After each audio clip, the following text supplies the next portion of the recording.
There we are. Hello, everybody. Let's get back to the beginning here. Welcome back. Yes, Denise, it seems like I have not been here for a long time. And you know what's funny is we did that last weekend. It was a whirlwind. Then I got sick. And then I had to go to South Carolina while I was sick. So I was drugging myself up to get healthy while I was down there. And the cold is pretty much 95% gone. I think it was just a cold, coughing, and that's about it. Didn't have a fever, nothing else going on, just coughing. Caught some crud from somebody in Vegas, probably. But, and then Carrie says I gave it to her, but she got her own stuff going on. Hello, Dawn. Hello, Denise. Denise wants to know if Dawn is keeping warm. Don't know. Have to go look at the national weather thing. Let's see. I'm going to bring up the weather here. I got my favorite weather app. I'm going to roll out here. And I'm going to share this. And we're going to watch the world, watch the United States breathe in cold and heat. So we're looking at the whole country here. We're looking right down here at now, down in the bottom. And if I say go, watch the country get cold. Man, look at Jacksonville, 39 degrees. And then the heat comes up, sun comes out, and it all goes sort of north and east. And the nighttime hits again, and it comes back down. And then it goes away again the next day. Everybody gets a little warm. Even here in Oklahoma City, we're 55 that day. Oh, got a little bit of heat gully going up through the Ohio Valley there. That's pretty cool. And then, of course, it goes back and not quite warm, but even Phoenix is only getting to 74 during the day. Morning the next day, and we're tilted towards the sun. Ooh, doesn't get very warm, and then it gets cold again that night. Oh, my goodness. Yeah, that's the breathing of the cold. Let's see. Cindy Bennett is in the house. Welcome in, Cindy. Hey, Connie Griffith. And we got Don again, and Denise, and Judith is in the house. And, of course, John is there, down there with Dawn. And let's see. Dawn says it's only 50 outside now. I don't know what it is right here. Didn't even see. It's 42. Pretty chilly. The shop is a toasty 72. Very nice. Let's see. 28 here. Feels like 9 with the winds. Oh, heck yeah. That wind will just suck the heat right out of you. Denise says she's getting older and colder. That could be taken a number of ways, Denise. You may need to clarify later on. And we got William in the house. Well, good to see you. And then break out the warm jammies after this. Absolutely. And we got Brooke in the house. Hello, Brooke. Sandy Black from Devon, UK is here. Welcome in, Sandy. Glad you're here with us. Gabrielle is here. Yep, I am feeling better. Been feeling better since about Thursday. I woke up Thursday, felt pretty good. Was still in South Carolina. I was at the BMW plant down there, and I didn't know this, but they make 1,100 cars a day. It didn't look like it was going very fast. I guess it's just constant, and it just feeds and feeds and feeds, and it's a lot of cars. Every electric car for BMW is made in that plant, among others, and gets shipped around the world. Let's see. Joe is here. Hello, Joe. Welcome in. Carrie's over there going, Joe. She's in Waco with her eldest. Very nice.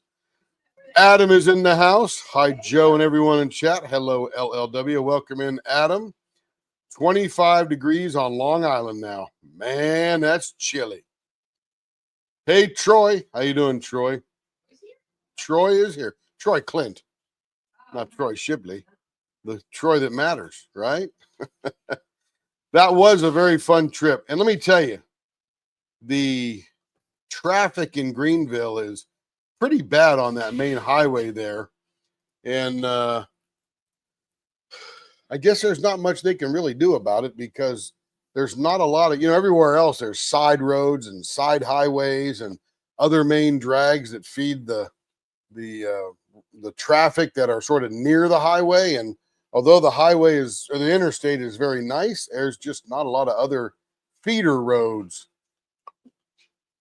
Yeah, not a lot of other feeder roads. So yeah, Adam, that's what Carrie did. She did a double take too. She goes, "Troy's here." I said, "Yes, Troy Clint is here." I think wasn't he in Ohio? Troy Clint? I can't remember. I have a thing in his mind. He's from Ohio. But Greenville is beautiful. That BMW plant. I'm not a BMW spokesperson, but that BMW plant is 5 square miles under the roof. I was not there for any automotive function. I was there because my company makes this high-speed self-checkout called Vision Checkout. And what it does is it takes scooped food because they have a lot of different types of food they can eat in their cafeteria there, more like a buffet at Vegas. And the my system will recognize the food. It'll say you've got beans and corn and mashed potatoes and barbecue pork tips, kind of thing. So that checks people out faster because it recognizes in about 2 seconds, and then they just sort of pay and then head on down into the seating area so they can eat. Very super nice cafeteria, cafe. I'm not sure what you want to call it. It's not a cafeteria like high school or college. It's like a buffet with they got a Mexican area, Asian area, a German area, a pizza area, salad area, a soup area, sandwich area. So it's pretty cool. Troy says he's the Troy with no money. He's from New Hampshire. Oh, love New Hampshire. That's right. He's from Manchester. And of course, Carrie says, oh, yeah, he's right. He's from Manchester. Been there too many times. That's for sure.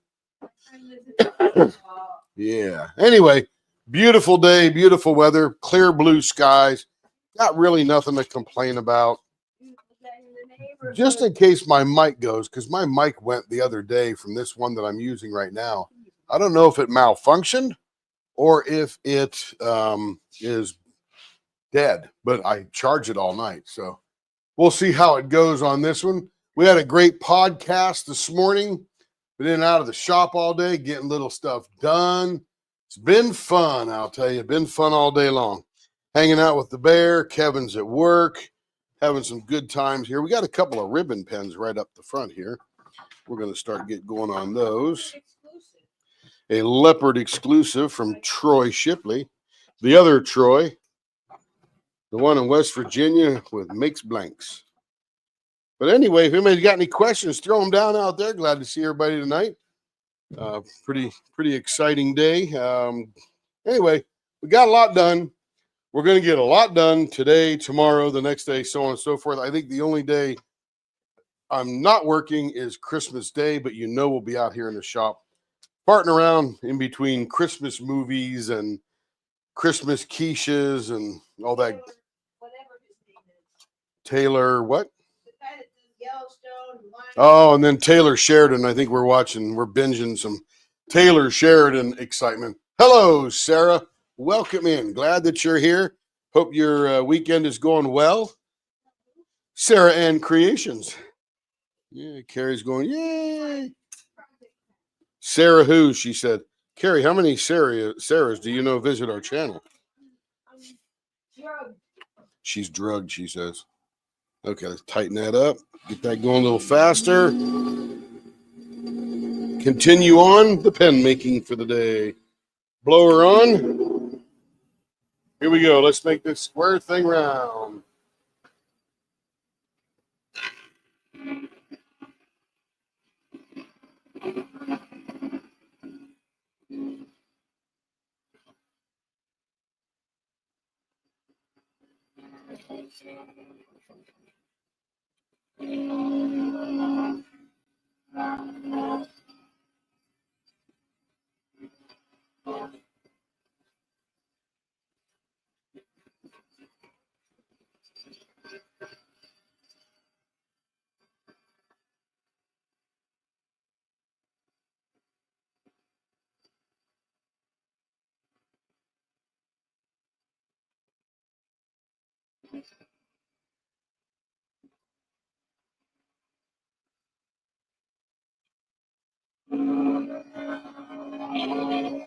Hello, Rebecca. Welcome in.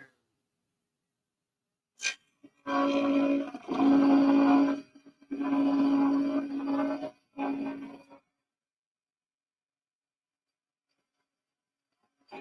guess with Rebecca as a preview to the premieres that are coming up on Christmas Day. Here come the judge. Here come the judge.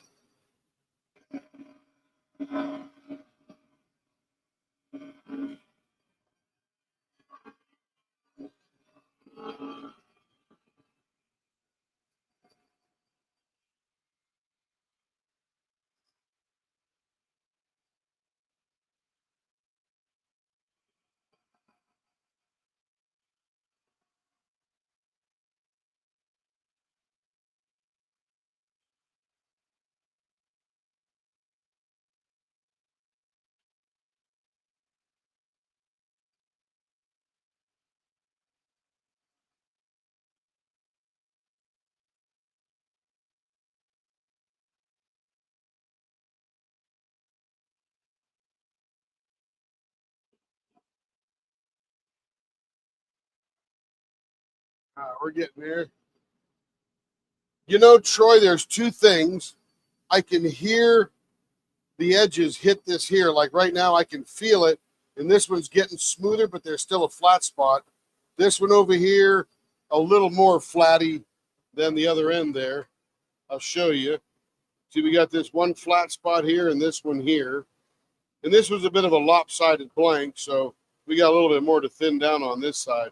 But you can hear it because it makes a like a frequency bump as it hits the knife, because we're essentially bringing this around, and every time a flat spot hits that, it makes, you know, a noise. Where when it's smooth, it's just like,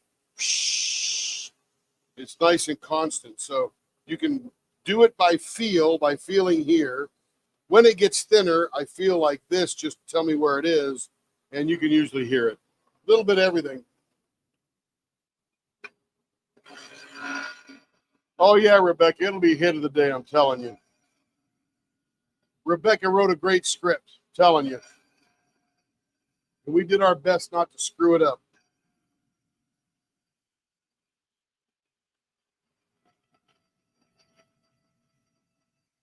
You can also tell, Troy, when little pieces fly off that aren't a constant thread, it tells you that it's not connected.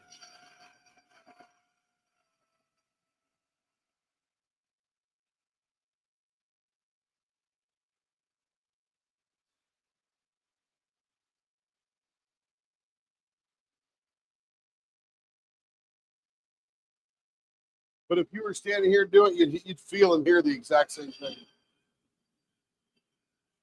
All right, but this one's good enough now. We can get the old other knife out, slow the lathe down. And this one here is going to be a 0.48 with baseball bat ends. In the middle is a bow tie. So this will be fun to do. And one of the things I look at before I go is I got a nice square edge there, decent square edge here. So I'll bring this baseball bat in probably 32nd of an inch or so. But it's good to have all you guys back here with us.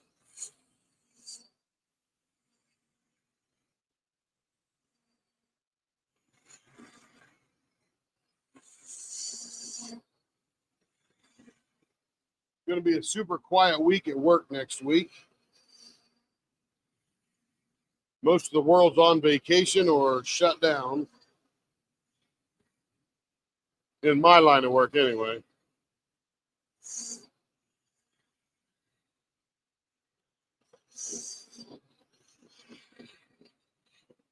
My German contact for one of my companies I work with, he's gone on vacation yesterday, and he'll be back January 13th.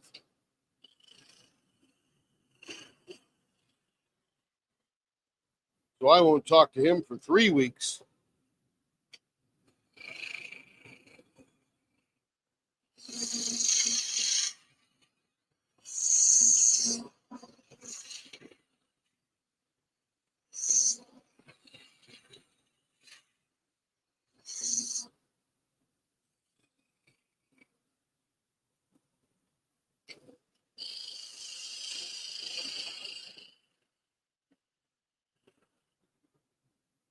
All right, that's feeling pretty good there. Slow it down and look. The only little bit of thing I got is this fuzziness of the ribbon, and we'll take care of that in a minute.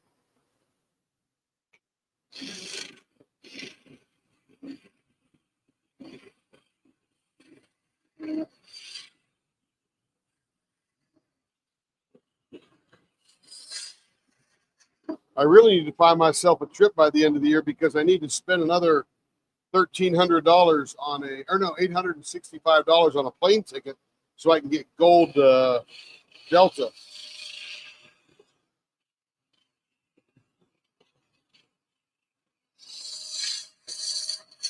But I don't think it's going to happen.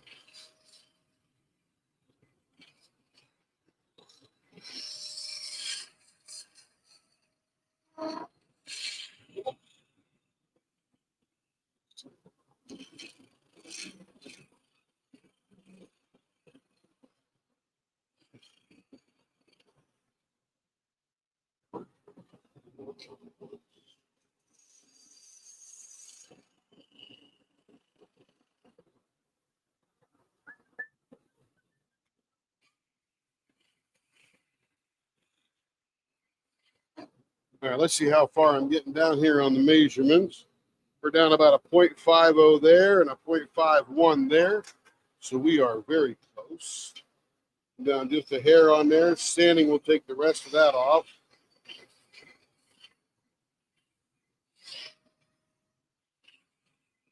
Got to make the finger ramps cool.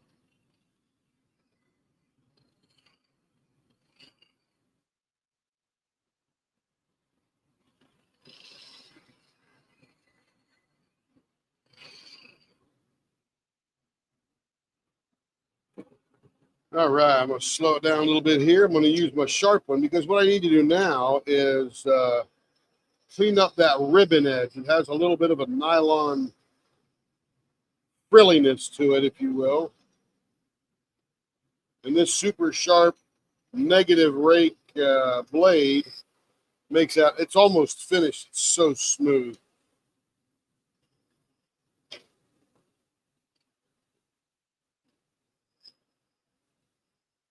Really does a fabulous job on it. And I do it down here where your fingers go because you would feel the edge of that nylon ribbon.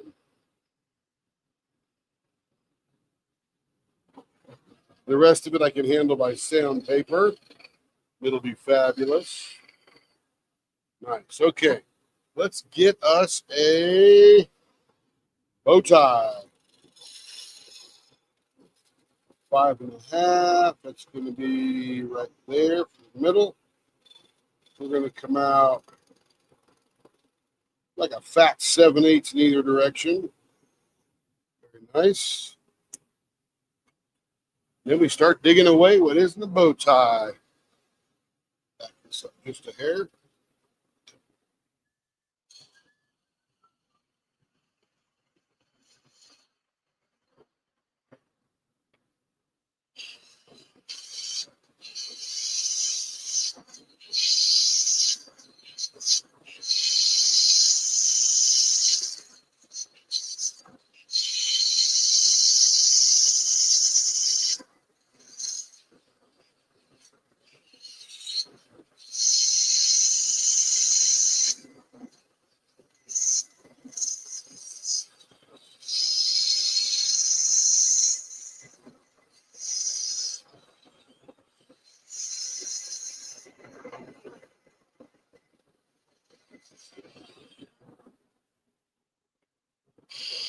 Everybody's pretty quiet tonight. What's happening? Everybody getting ready for Christmas?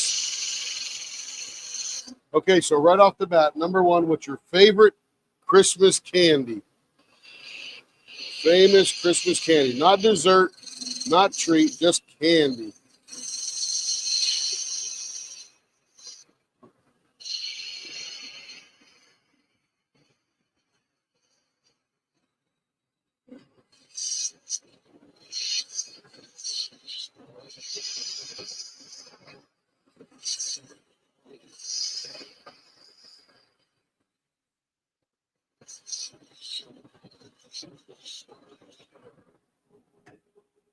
Hello, Bella the Beast.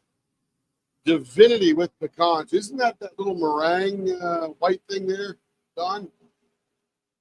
Welcome back, Joe. Hope that book reading went well, and I hope your grandson enjoyed it. Nothing better than grandma reading to the grandson.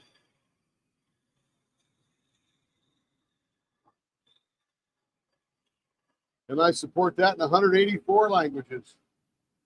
Troy is in a spending coma. Yeah, Troy, I think it's pretty common this time of year.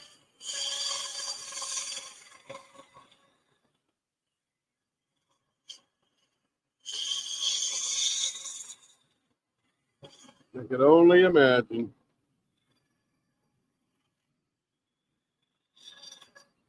To reduce my coma, we just spend all year.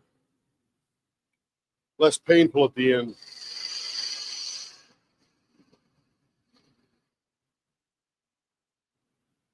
All about animals. Nice.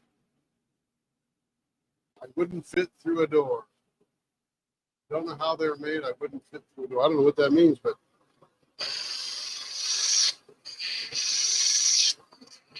you mean if you were making them and snacking on them all day long? I can believe that.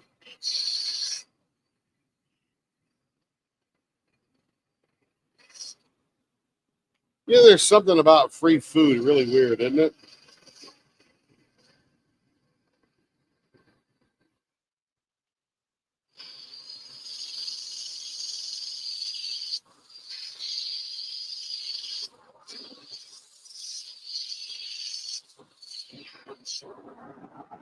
I'd eat them every day. Oh, yeah, no doubt. No doubt about that.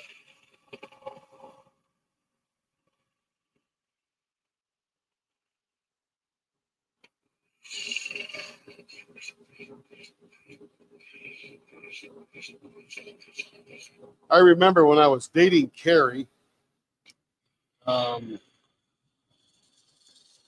she worked at PepsiCo in Purchase, New York. Before I dated Carrie, I never knew where Purchase, New York was, but I remember seeing it on the other side of Pepsi can.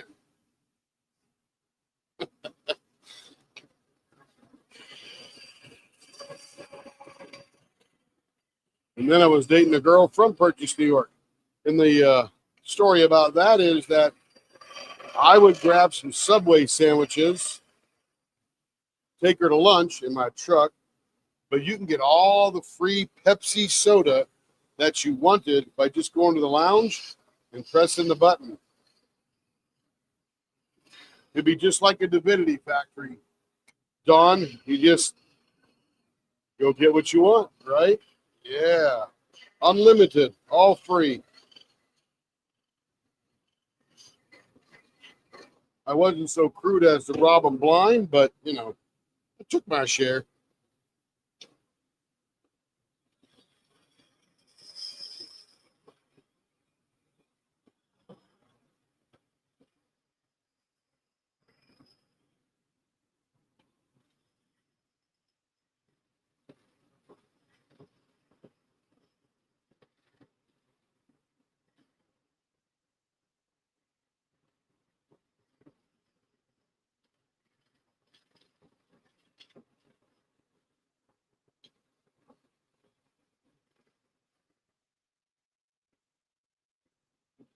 All right, let's give everybody what other kind of good candy. Good Christmas candy. What's your favorite?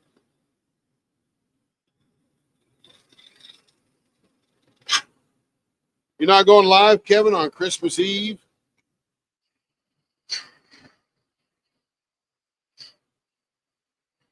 Not even for an hour to keep the troops happy?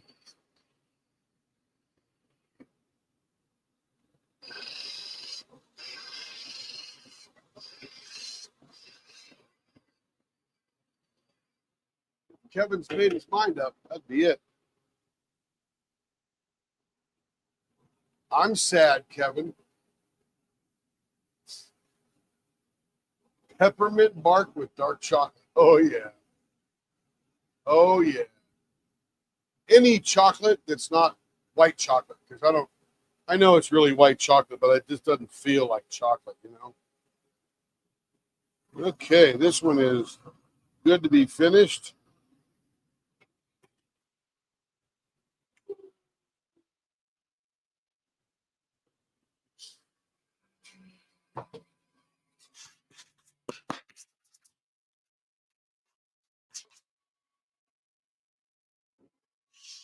Kevin, we will do that together, probably Christmas Eve, after you get home from working at your store.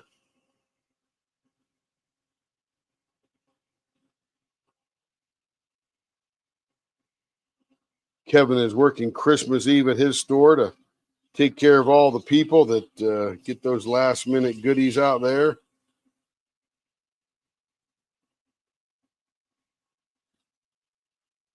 And gives us an opportunity when we pick him up to pick up any last minute things we missed. Andy's Mints. Yeah, Denise, but that's like all year, right? Yeah. They do have some Christmassy things come out. I remember selling those in my Walmart.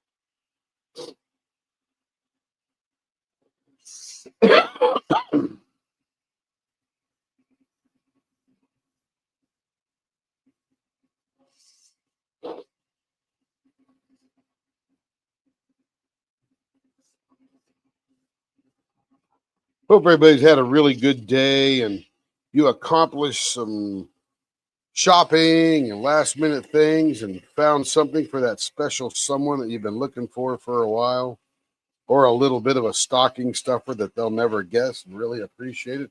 Hello, Michelle. Cherry cordial, Andes. Oh my goodness, I never had one of those.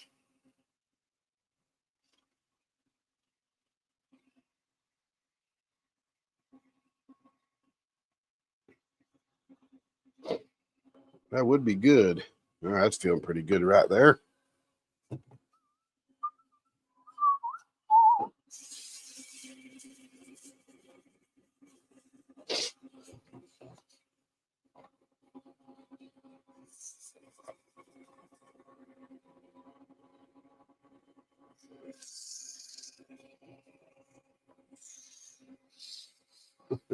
All the boxes of chocolate that come out for Walmart. Yeah, they got a bunch, don't they, Cindy? They got a bunch. Yeah, we used to move, not use, at my store, Walmart's. As soon as the Halloween candy was selling down, we were moving the Christmas candy in right behind it, and they would buy that just as quick. And then usually about 6 or 7 o'clock on Halloween, it's pretty much 90% gone. You got just a little 6 or 7 foot force section of it left, floor section, a couple of pallets that have special displays on them. And then after that, it's pretty much gone. And then about midnight, you move it all to the clearance basket and automatically goes to 50% off once Halloween is over. And then Christmas is the same way. Day after Christmas, all marked down automatically. Clear it out, get ready for game time.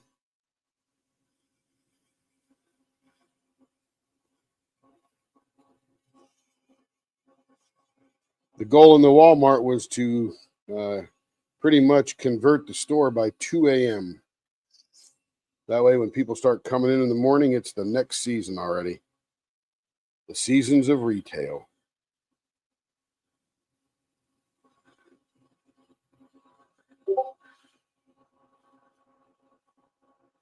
Yes, Don. The maple ones are limited edition. Yes, ma'am. Every year. Just enough to tease you. I could believe it. There's a sour green apple one too that's pretty good. Caramel and sour green apple. But that's out pretty often.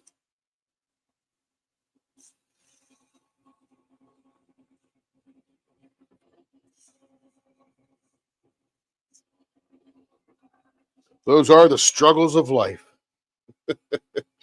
Candy. With candy this week. We've got it pretty rough, folks. I'm telling you, I'm not sure how we get up in the morning. Does anybody like Dots pretzels? They're those little twisty pretzel size or pencil sized pretzel sticks, probably about 3 inches long. They come in a plain, which has some kind of seasoning on them, and they come with a honey mustard. And I found cinnamon sugar. Cinnamon cream Werthers. That might be good. But anyway, I found a cinnamon sugar. Yes, sour green apple and caramel Werthers. Oh, yes, Joe.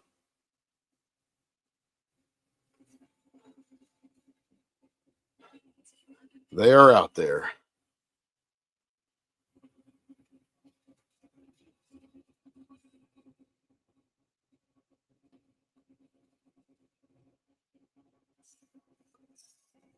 Dots are good, yeah. Hey, Caden, how you doing?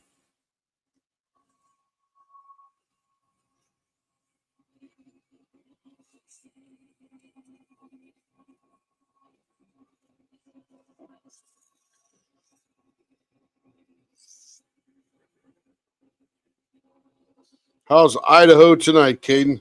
Pretty chilly up there? Sea salt, yum. That would be like chocolate, wouldn't it?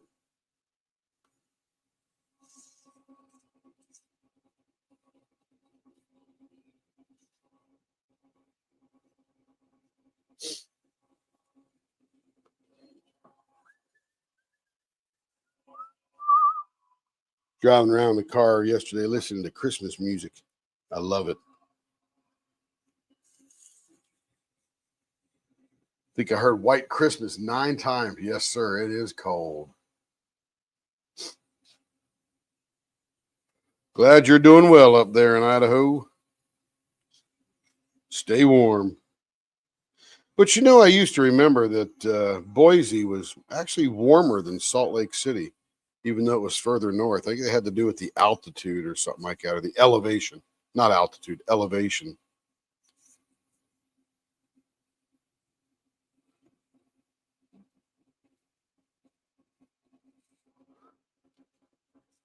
Carrie's snooping around. Everybody straighten up now. Go to MEPS after Christmas. How far after Christmas? So caramel with sea salt add. That would be good because salt makes sweet things a little bit sweeter. Isn't that weird? Salty makes it sweeter. What's that, babe? Our premiere is going to be awesome. Yeah, it will be. It'll be good. It'll be very funny.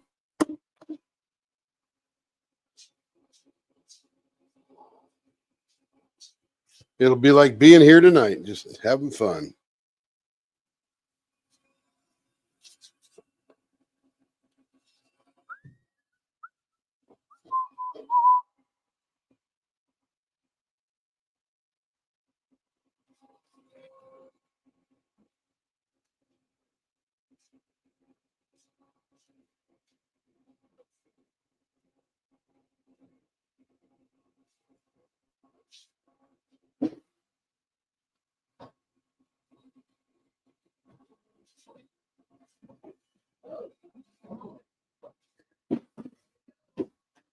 Carrie's boxes are tumbling over.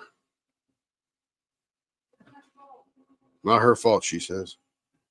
Nope, it's the earthquake.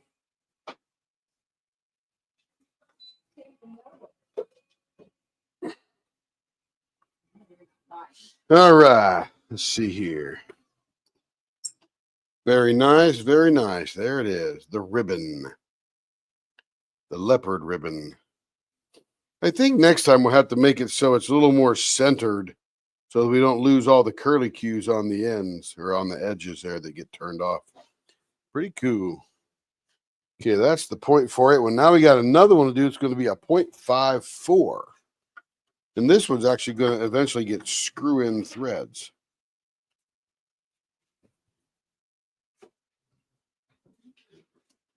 Yes, sir. We're pretty excited for that. Caden can't wait to see his pen turned. Yeah, it's still coming from Troy. Troy said he has a huge box coming this way. So with all the drops that he's been cranking them out, woo!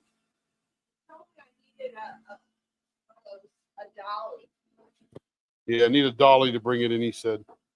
Oh, yeah, Will. Those are good. Candy ribbons. Crunch in your mouth.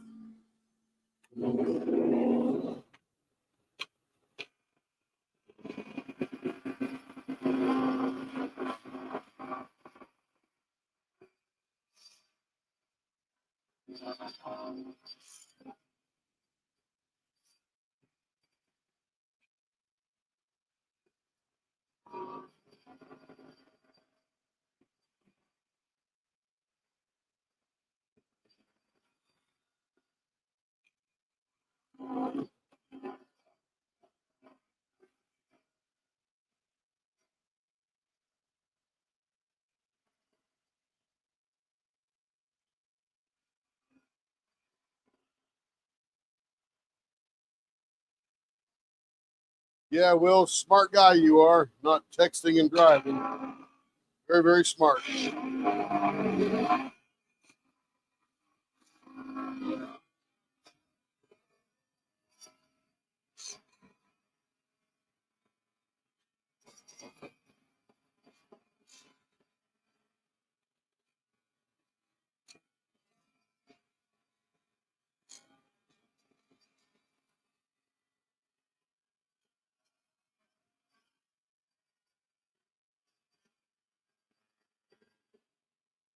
There, you see that, Troy? This one looks pretty round, but when you stop it, you still got those flat edges on the sides there. I do not like fruitcake. Cupcakes from Magnolia is yum. Rebecca likes fruitcake. I used to sell it at my Walmart.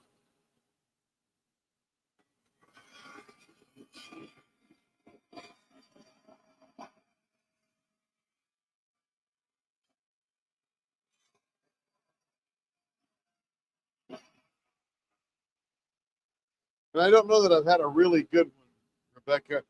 I've just tasted the ones they sell at Walmart. That may or may not be good. I don't know.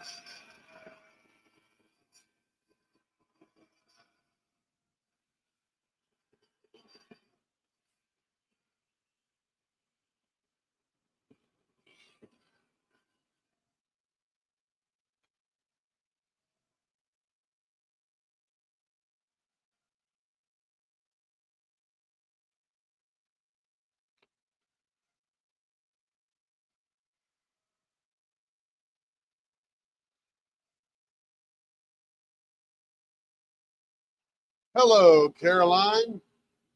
Oh, your pens are arriving. Very nice, Michelle. Can't wait to see your reaction.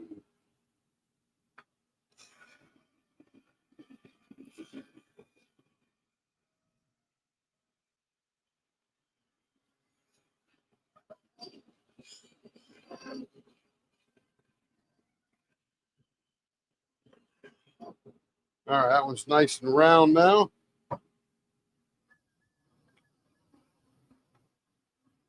Looking very good.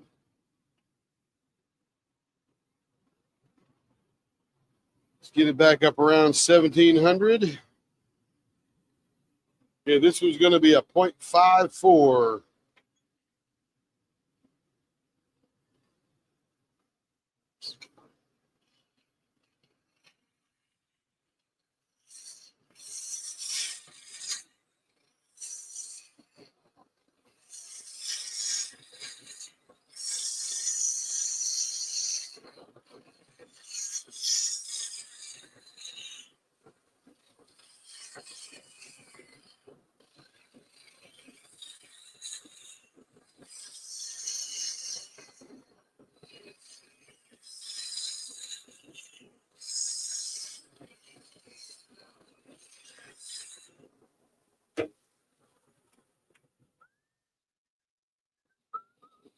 0.59 coming down.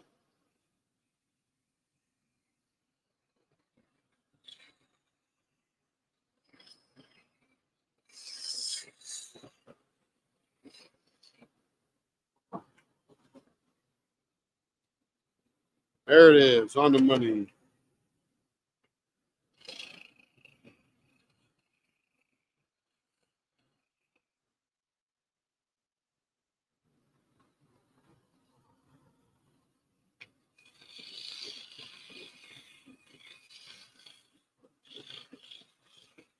I got to tell you something.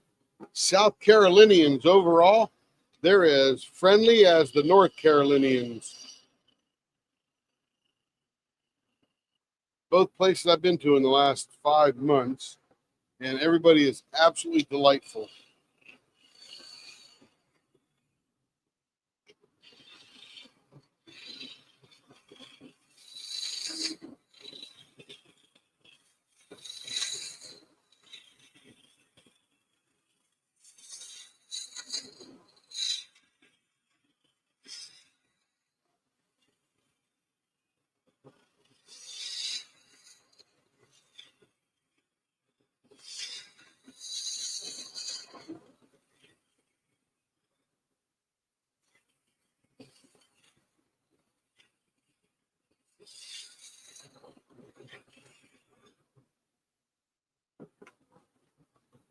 Okay, my favorite candy is probably the cheapest candy out there.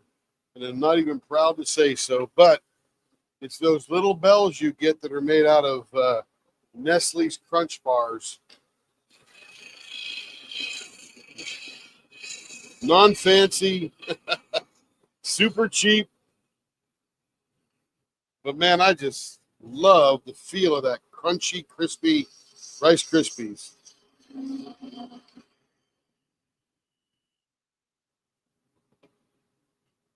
And of course, I enjoy all the fancy stuff too. But I love those Nestle Crunch Bells.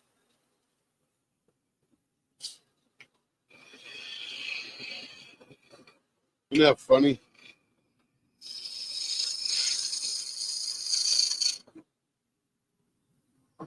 Isn't that funny? Okay, let's see where we're at here. Yeah, perfect. All right, let's make us a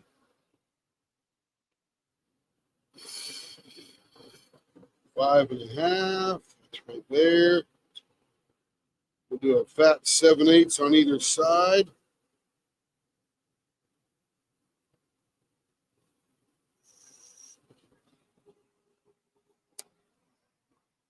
Oh, those are cookies. Absolutely. Ah, beautiful 150. We need a female 150. I did a 90. Did you see that Allosaurus I also trained? And a mountain lion or cougar or whatever that big bad cat is. That trap is working like a champ, isn't it, Rebecca? We're talking video games here, folks.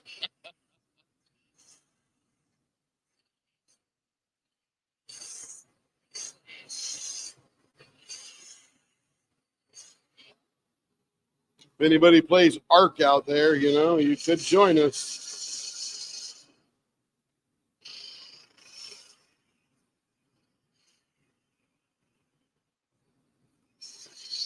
And a wyvern is a flying dragon.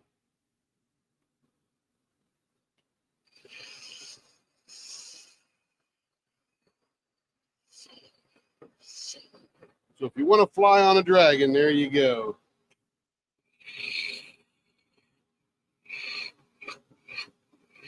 And you know, Rebecca, I want to get somewhere else where there's not the flying, the runic flames. I'd like to get some other, what do you call them, wyverns out there. I've seen them on the map. You just got to go find them again. And of course, build another trap and train them or tame them.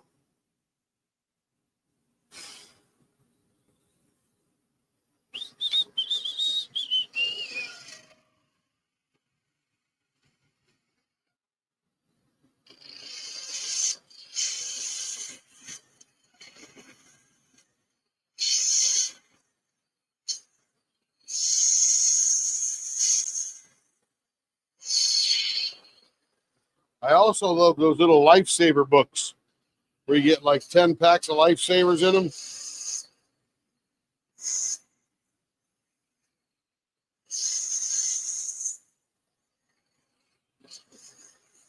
Probably has a little bit to do with my childhood. There you go.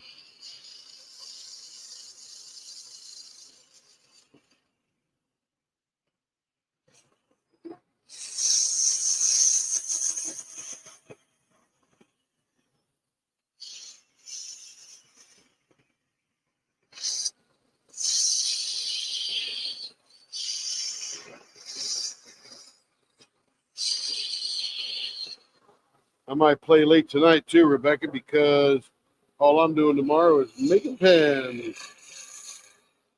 Making more pens. Then I gotta throw some more videos up from premieres.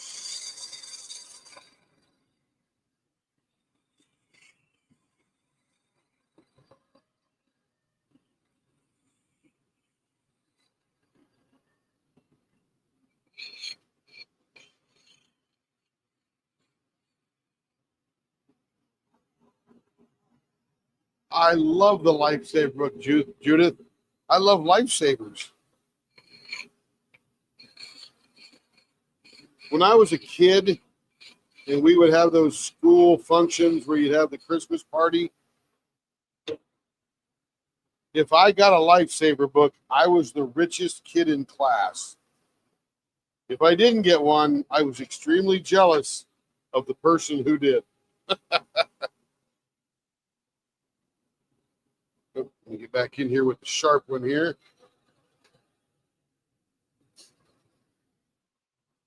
I love Tootsie Pops too.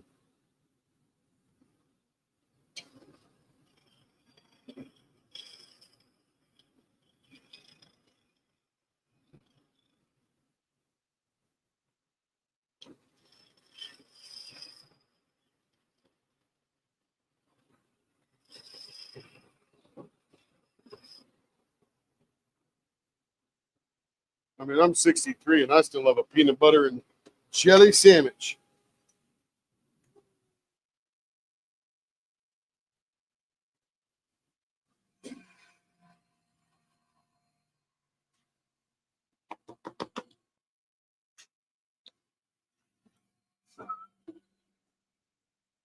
Yeah, I'm not sure how they do them anymore, Connie. I know I've seen the books, and their books aren't very popular anymore, but I used to get 10 of those in there. Hey, Joyce, good to see you.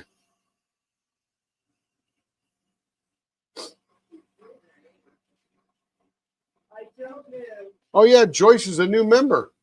She's got that little symbol next to her name. That's very cool. Yeah, we got this new baby cub level, just a $1.99 or something like that, and away you go. Facebook, YouTube recommended that to me and said, "Here, you should do this." And I said, "Okay." Baby leopard cub. Joyce is a new customer, and we're getting ready to do some. Do we do pens for her yet? Yeah, they're coming up pretty soon. Probably the next day or two, I would assume. Now Gabriella's coming up very close also. Oh, you got a mic? No. Gabrielle's coming up too. Yep. Berta's coming up. Denise is coming up. There's a bunch coming up. Christina. Yeah, we're going to get a lot done this week. Christine F. We're going to get a ton done this week because for me, when I work in between the Christmas and the New Year's, my weeks are very quiet. So I just check email in the morning, probably take about an hour to get through all that, do what I got to do, and then I'm going to be off making pens. A lot of premieres, a lot of lives.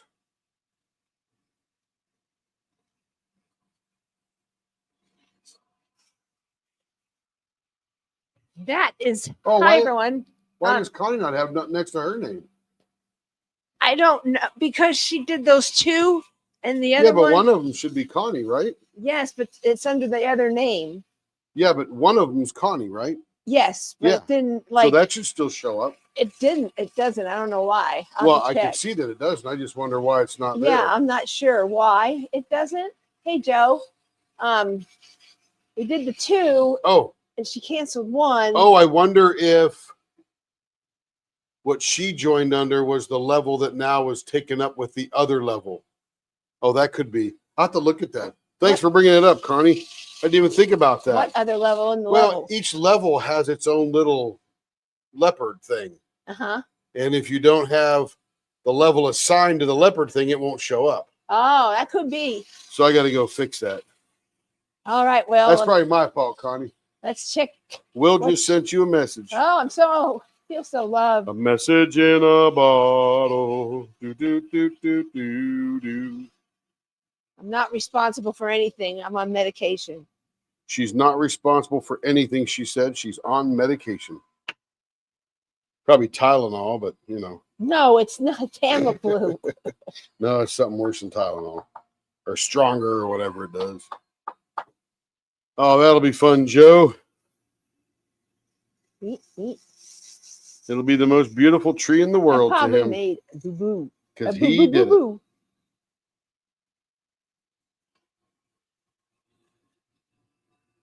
Message in a bottle. But anyway, good trip traveling.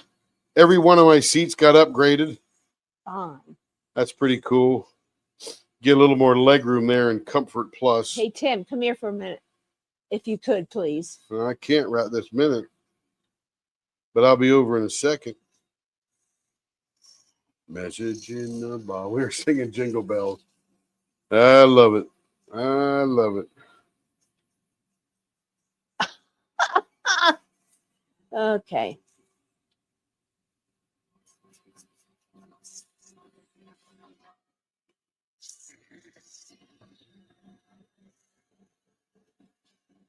You know, Joe, I really love this bow tie, and I love the clarity and the ribbon that's in there. It's really cool.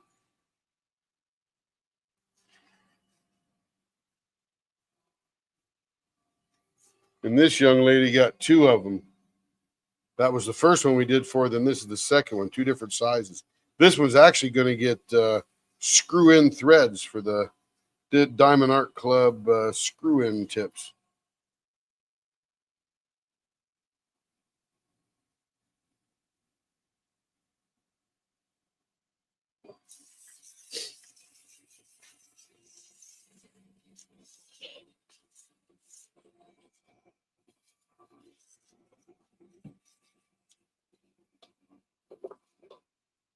Oh, boy. Let's see. Where is it? Well, where did you send it to, sir? Will, where did you send the message?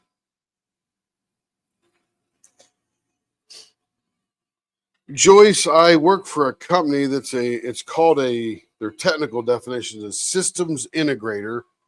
In other words, we take just about everything that we can find out there in the world and put it together into a working solution for the client. So it's high-tech kind of stuff. I'm not a high-tech guru or that kind of thing for those people, but I'm the manager of all them kind of people. So I'm not the smart one in the highest tech thing. Snowball ornament at me. He's 4. Nice. Screw-in tips, Joe, are the Diamond Art Club screw-in tips. I think they've got a multi-placer, a other kind of things and stuff like that. Yeah, 4-inch, a 6-inch placer. They don't have the single placers anymore, I don't think. But if you get one of their regular pens, you can get a single placer out of it. So it's not too bad.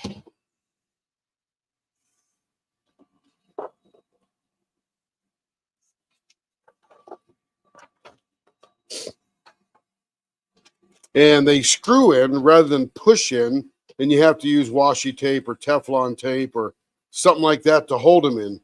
So they actually screw in. I don't know if I actually, Carrie, do you have a screw-in tip handy? Yes. These are not Diamond Art Club, but they work. Oh, these are the Timu ones. Oh. Yeah, but Joe So has Joe, them in her same pen as that. oh, Joe has these? In her pen. She Oh, just doesn't. Joe, you have these. Screw in tips instead of pushing them in. We got a little O-ring there to absorb the mismatch kind of thing. Yes, absolutely. Here, Care. All right, here, let's get back to here. Where was I? Got that paper. Now we got this paper here. I'm flabbergasted. Flabbergasted. Gobsmacked. Gobsmacked.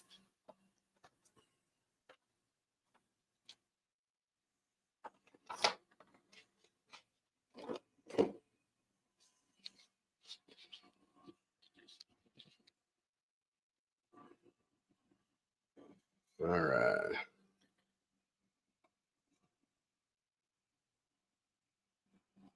Joe says she does. Does Joe have screw-in threads, Carrie? Carrie, oh, she left. She's not here. I'll ask her when she comes back. Because apparently, Joe, you don't. Joe is gobsmacked.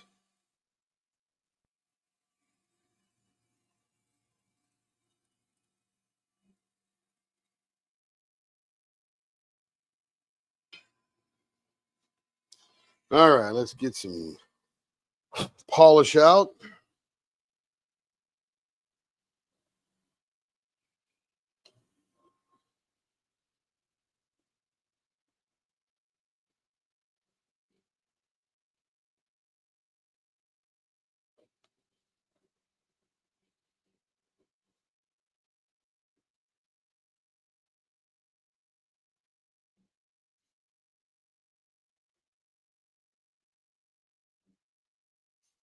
Or flummoxed. I have one pen with a screw in. Yeah, you got one. There you go. I think it's that little short one, isn't it? Yeah. Did you get a screw-in tip for it? Should have a little O-ring with it. You slip around the tip, and that absorbs all the mismatch between the end of the tip and in the pen. There we go. Very nice. Again, I'm going to have to get Troy to keep the ribbon sort of in the center rather than to the edges. That way we get the curly cue as the ribbon goes through. All right. And those are for Miss Sarah. I haven't seen Sarah in for a little while.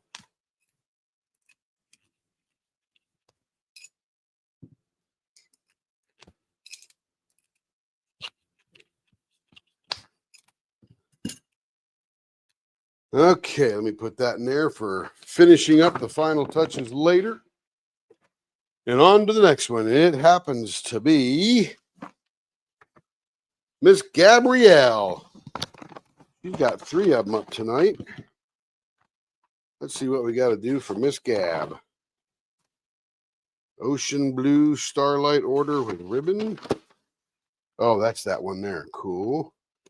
Came out pretty cool. Okay, that's going to be, let's get that one first. That's going to be a 5-incher, and that happens to be a 5.5-inch blank. So let's take a little bit off of that end. Let's see if we get my marker out here. And we come down here. Let me go cut that one first. Yeah, you're the next 3 up, Gab. Pretty exciting. I love it.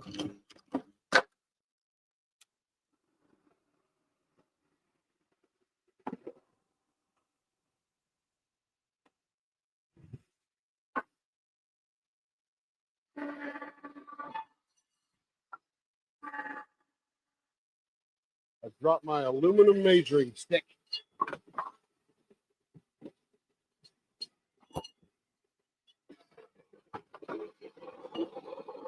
All right, now I'll cut the other side.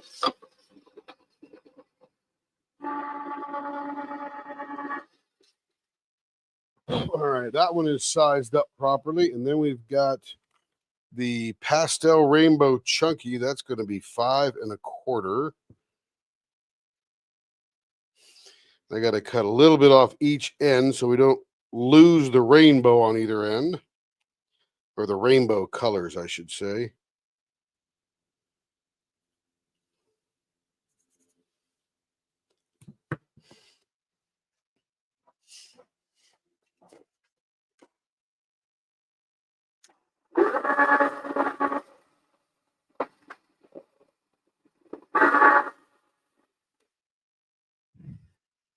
All right, and then the last one is going to be 5 1/4 cream and clear with crosses. Okay, so which end do we cut off? We're going to cut a little bit off of that end. It's going to be 5 1/4. All right, that'll be perfect right there. 1, 2, 3, 4. And that end there. These are Bill Durb, so this one comes out 6 inches, gives us some maneuverability across that sucker.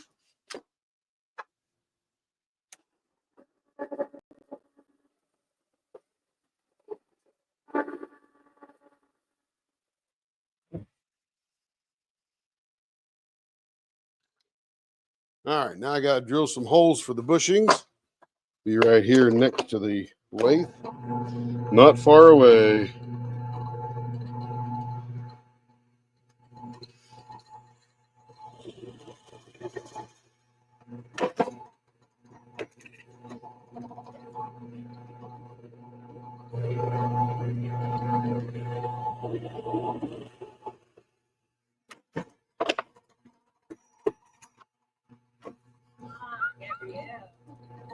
Yep, Gabrielle's up next.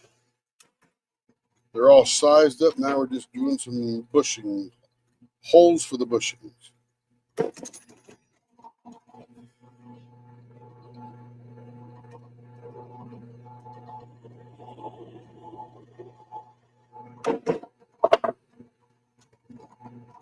Oops, I got to sand that side down so I can sit it square in the vise to drill a hole.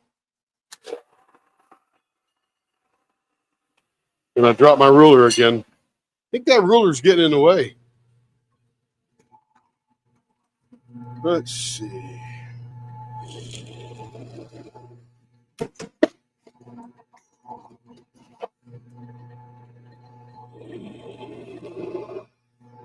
All right, all the holes are drilled. Let's throw some bushings in here. Let's see.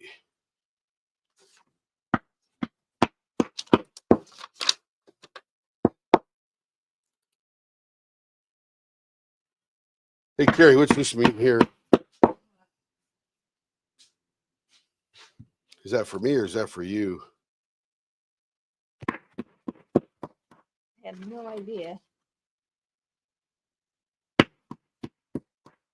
See tips. Oh, in order to get the tips into the thing, what suggestions did we have? And just To get the not screw in. right. Oh, No. gotcha. All right, all those are in. This is going to be a 0.52. This is one of those ones with that. It's almost clear resin. It's got a little bit of a blue tint to it, but I don't know if that blue tint is from the ribbon or I think it's from the actual resin, but it's got this super light rainbow ribbon through it. Super cool, super nice.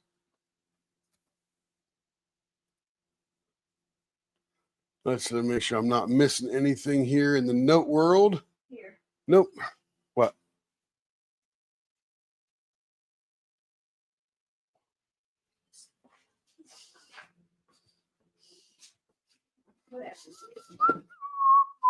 All right.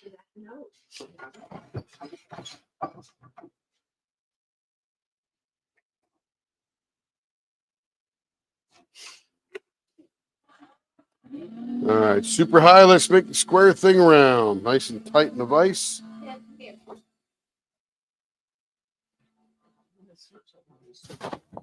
What's that? How do you switch that back? I don't know. What'd you do that for? I don't know. I hit it by mistake. Watch out.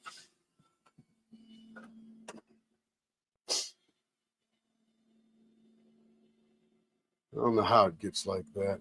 I don't know why it does that.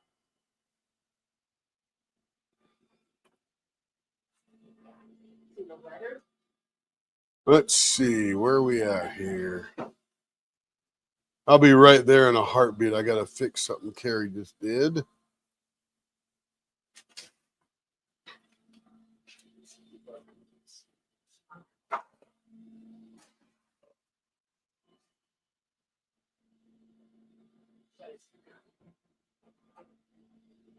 Oh, no, she didn't. She didn't do anything wrong.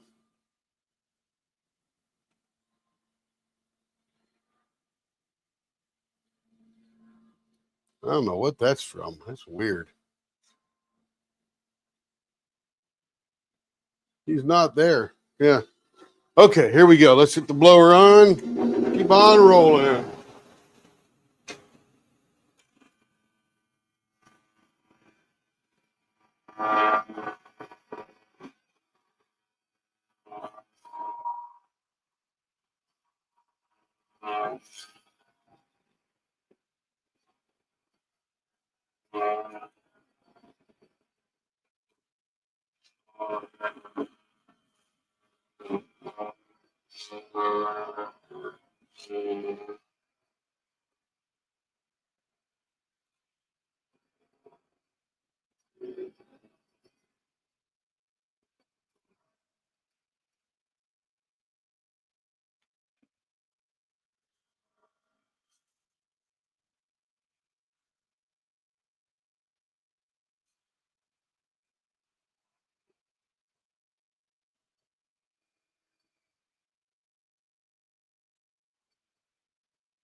Okay, nice and round.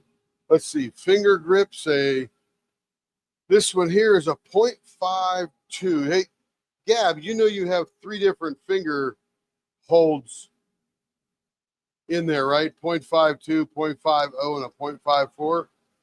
Just so you know, I mean, you don't want them to all be the same. You want to be a little different. And that's actually a pretty good thing, believe it or not. Gives your muscles a rest from pen to pen.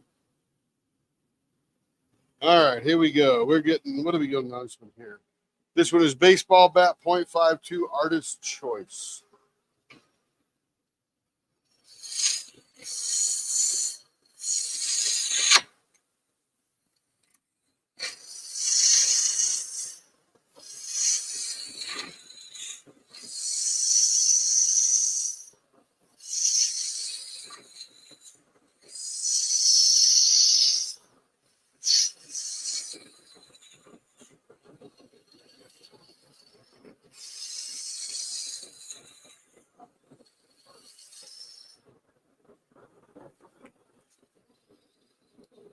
Point 0.59.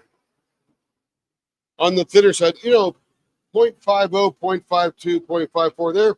They're a little on the medium to thin side.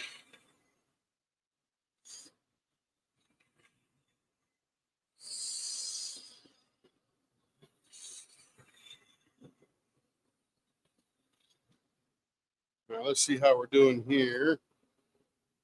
0.55 on the money there. A little bit tiny more.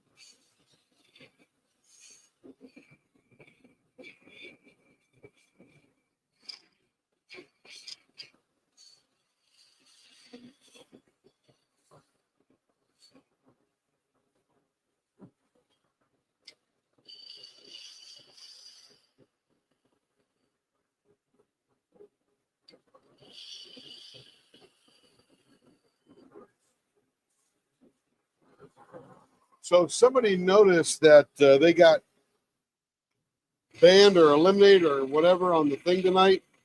It's just people doing the wrong thing with their fingers.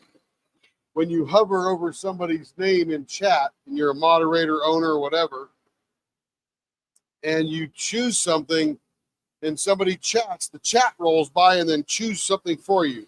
So I'll have to fix it later after I get off. Right now I'm turning pens. I don't have time to go fix it, but know that nobody meant to. That happened to Angel Lee Rose one night.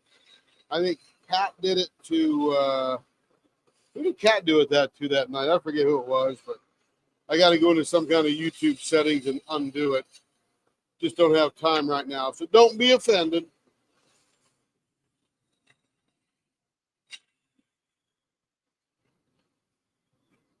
This whole Facebook, social media, blah, blah, blah. So easy to screw up. Let's see. Where am I at? I want to measure here. 0.56. Almost there.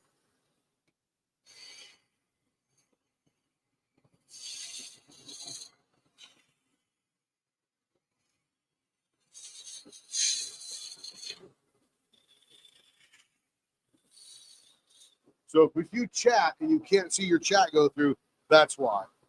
I'll fix it later after we get off. And I got some time.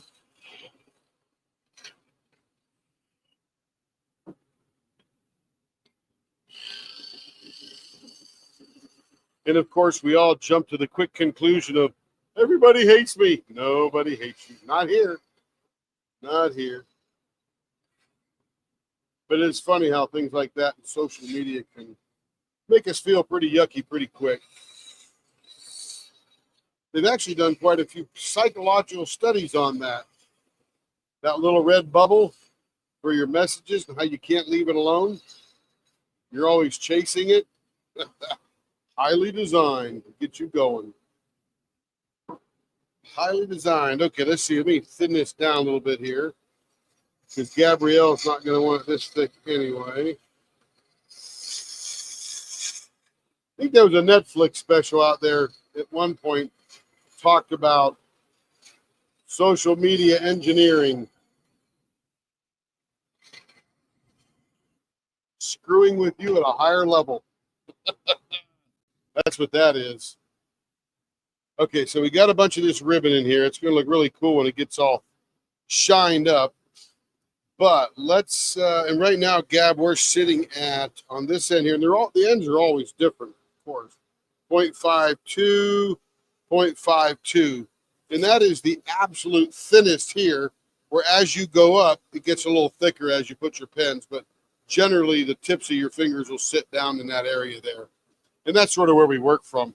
And then I'll make these a nice little ramp for your finger to fit down in there. Okay, let's see. What are we going to do on this one?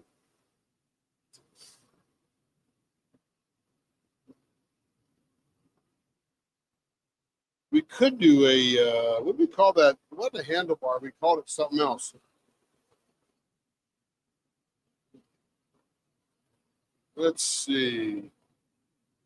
If you have tiny hands, we want to definitely take the bulk out of here to lighten up the pen. So let's do a, we'll do a single pane window. That'll get rid of some juice. 5 inches, 2.5 is the center. We will go up to about 3/4 on either side. See how that looks. Yeah, that'd be pretty good.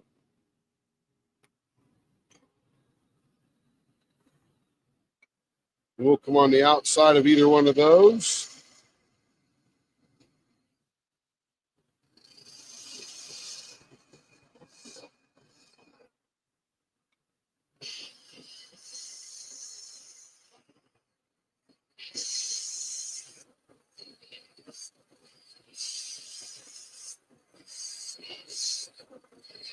But if you can't chat, send me a note that says you can't chat. That way I can look directly for your name.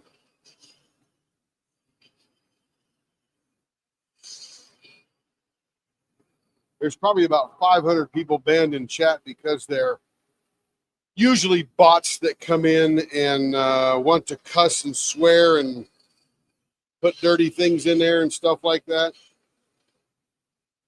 Even though I have them on, you have to be, I think you have to be a member or a subscriber to chat. And there's like a 10-minute timeout. So you can't just come in, subscribe, and chat. You have to wait a few minutes. And that way it keeps them from spamming channels.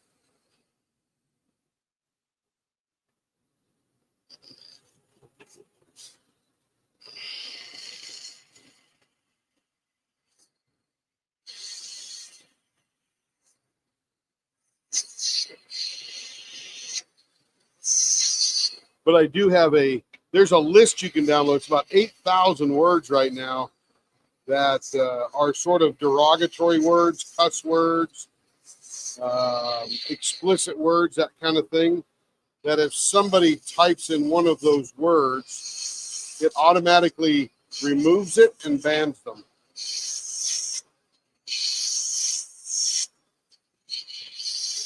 And there are cuss words and all that kind of stuff.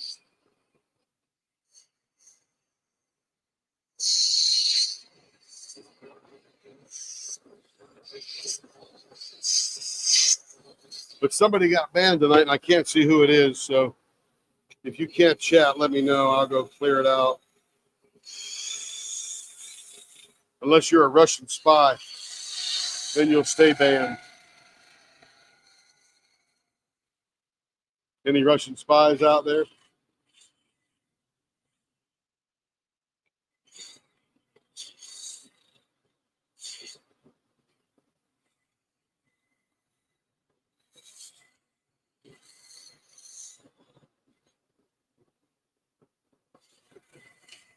Now let's thin this middle down here just a little bit.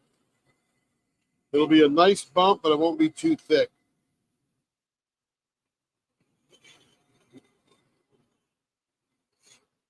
Sort of funny, when I got out of the Navy, because I worked on nuclear weapons, I wasn't allowed to go to a Soviet bloc country for 25 years.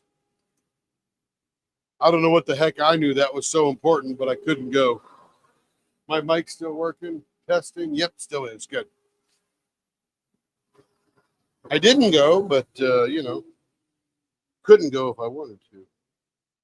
All right, let's get this thing shining up. This is going to be a pretty one. It's going to be a pretty one.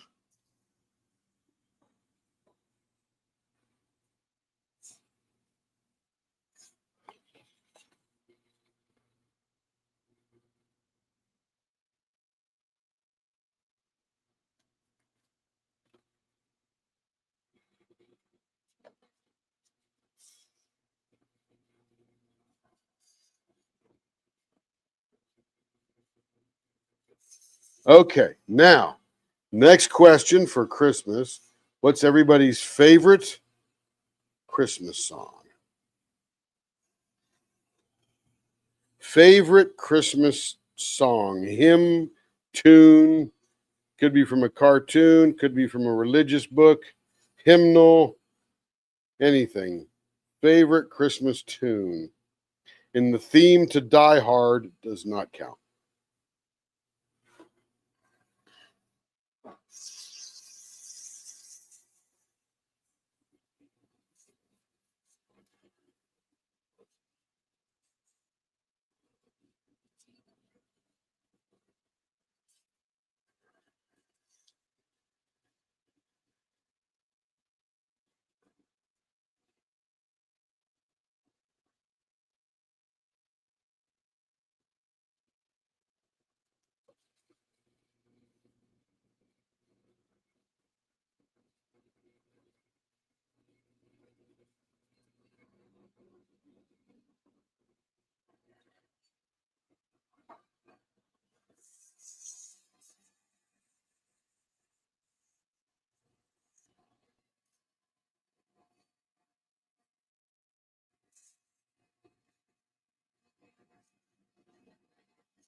I want a hippopotamus for Christmas.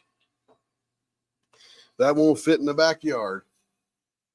Santa Claus is coming to town. You know, I think we asked that question last week, didn't we? Because I remember Cindy saying that same thing.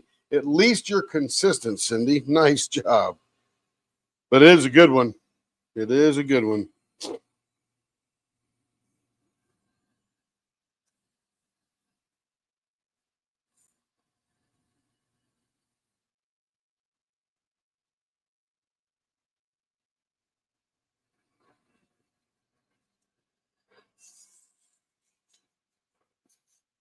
There's Lego Leopard in chat. He might be listening.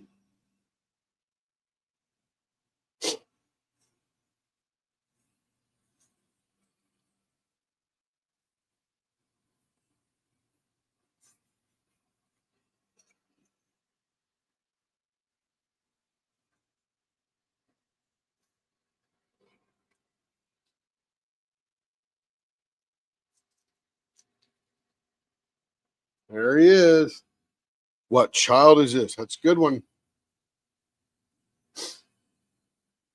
Little drummer boy. What do you like, Troy? We got your wife's selection there. What do you like?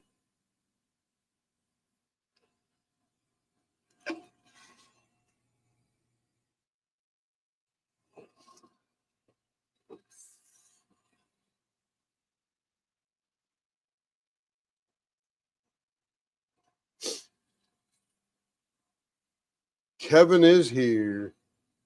I built do.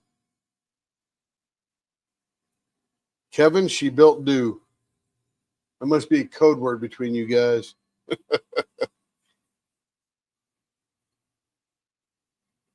Or she's going to keep typing. Oh, she built Cogsworth. Ah, Cogsworth. Isn't that, what is it? Beauty and the Beast? Cogsworth was the clock, wasn't he? As I remember back all them years ago.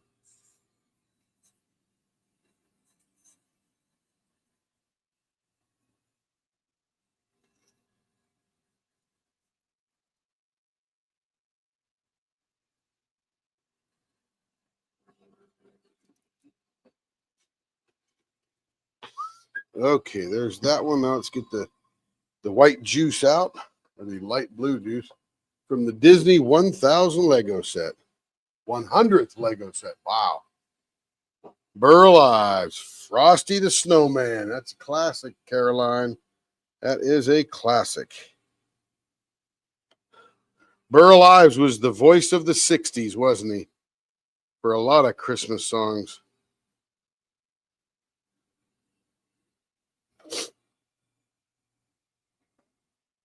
Howdy, howdy. Hey, Lawrence. How you doing? Howdy, howdy to all us cool kids. Yes, sir. We're glad you're here. We're glad everybody's here.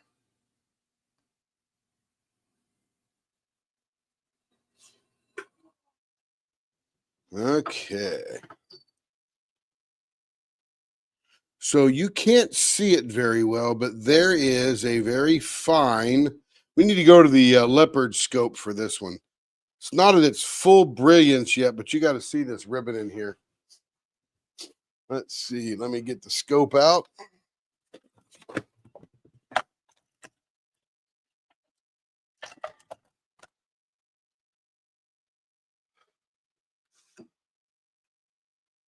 The Hawaiian, is that Mele Kiliki Maka is the way I do. Well, you're welcome, Bella. You're welcome. Let's see. Let me change the camera here to the digital microscope, and it is on. See that ribbon inside there? Can't really see that on the other camera. Very filamenty, very fine.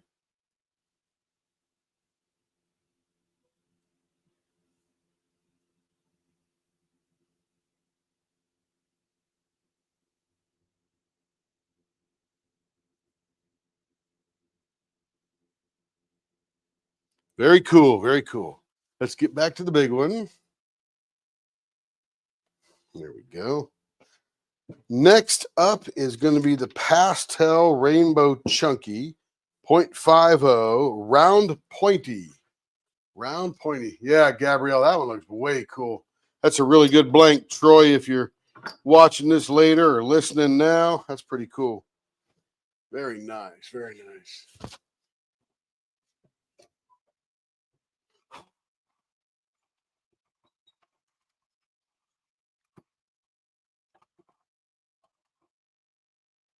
Listen, we don't have to make round. It is round.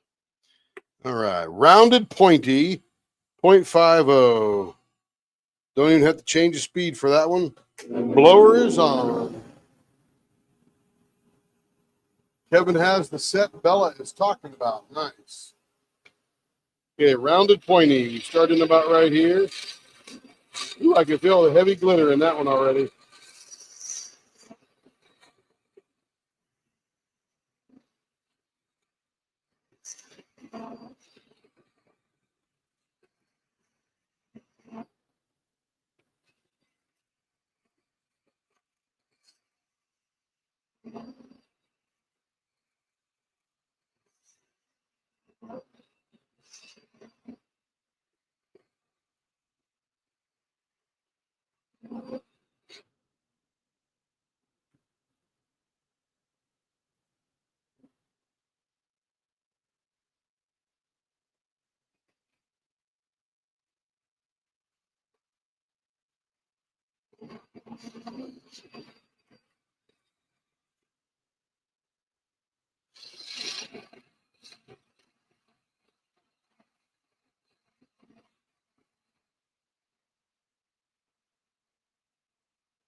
Let's see how far we're getting down. It's still looking a little fat.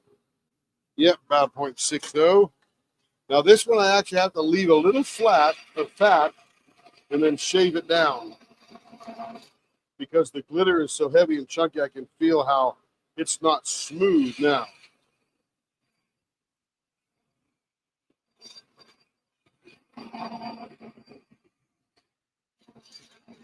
So a little different technique to get that smoothness. Okay, that's a 0.57. Now I'm going to break out the Mega Sharper here.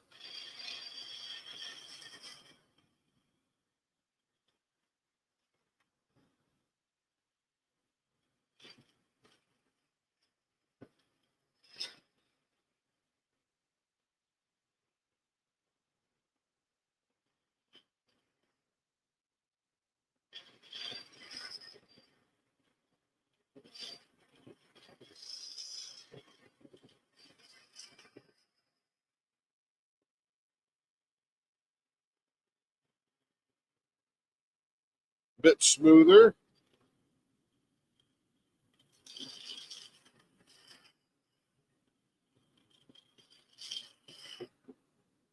All right, now we should be just about done with this end. 0.55. Nope, we got a little bit more to go.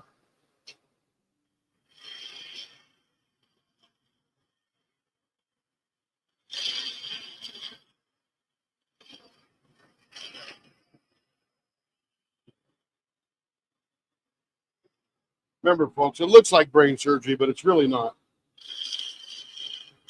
There we go.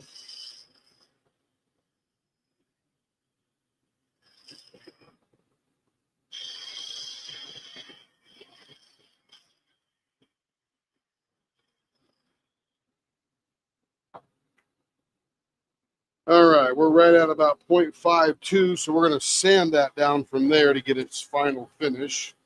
That will give us a super nice goodness down there.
There's so much glitter in this one.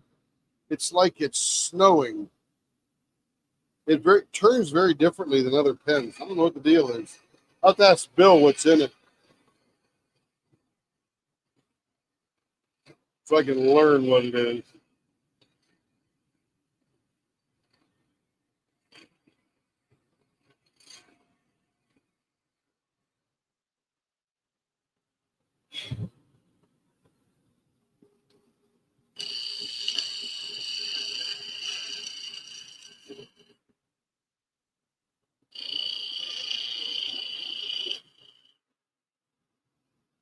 All right, let's see how we're doing on a measurement here.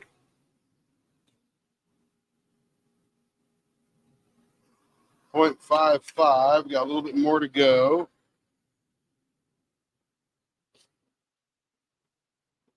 I'm going to use the Mega Sharp one. Take it down nice and slow.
All right, there's that middle one there. Let's get this center taken down a little bit.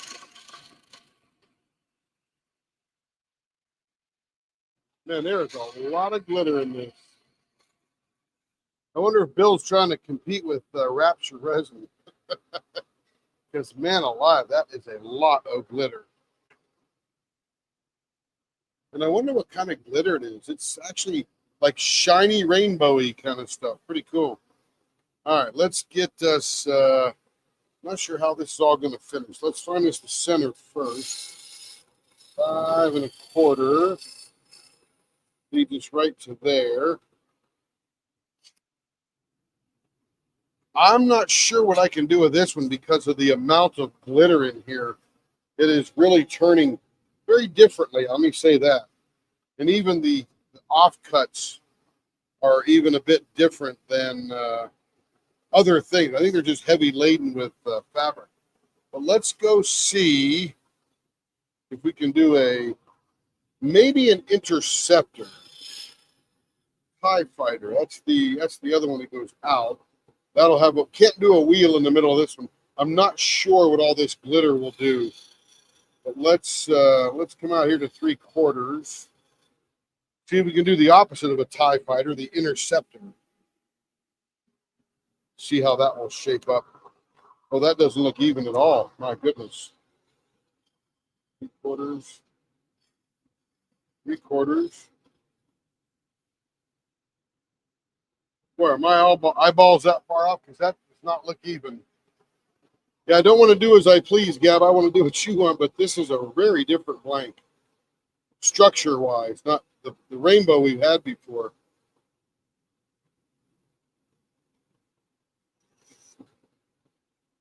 Yeah, let me see. I can't do a wheel on this because I don't know how this is going to stand up into a wheel. I hate to take that risk. A part of it might actually fall off because of the way the glitter and the resin interact. So let's take this one here.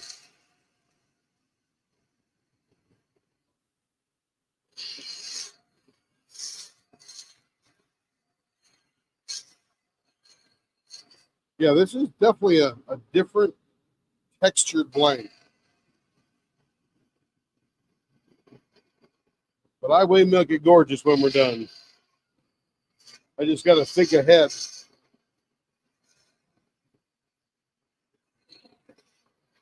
Give myself some room for sanding and stuff. Okay, here we go. Now let's do this here.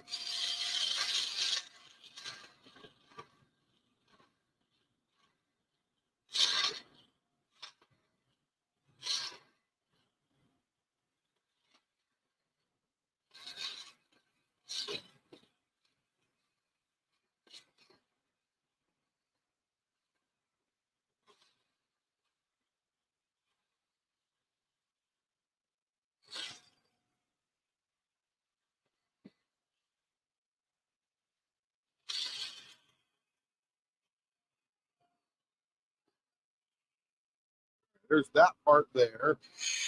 Let me get these smoothed off here. Get our roundness going.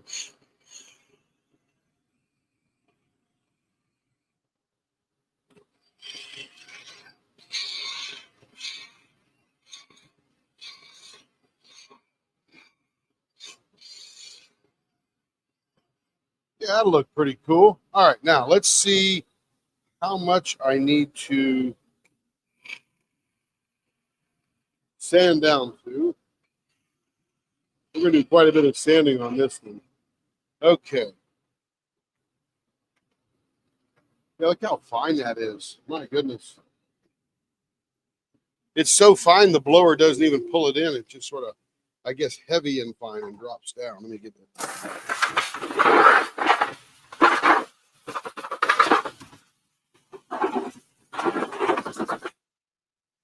It's got a very good glittery look. Let's put it that way. All right, let's go to, let's see, we're looking for the diaper next. I'm going to get a brand new 80 grit. Let's see, is this the 80? Nope, that's 120. This is the 80. All right. Here we go.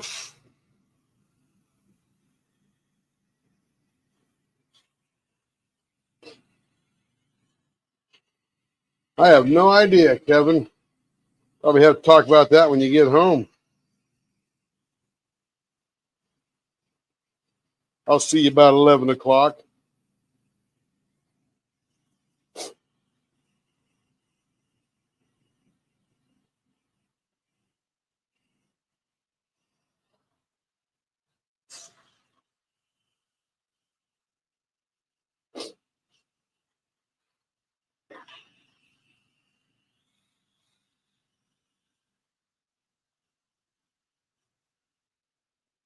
All right, that's doing nice.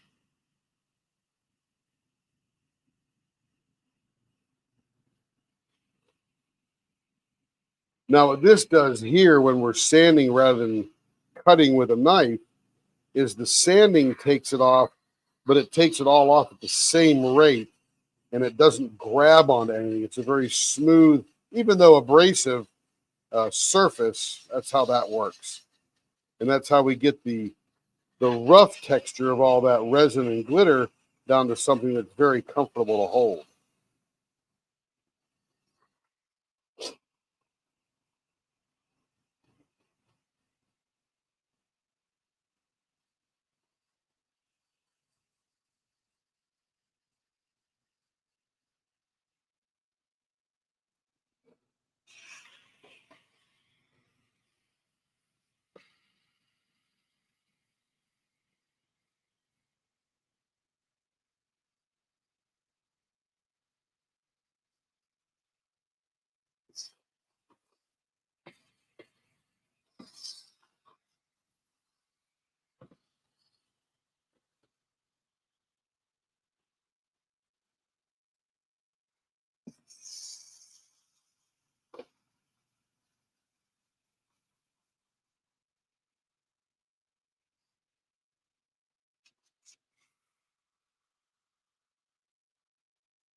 Ooh, need more water.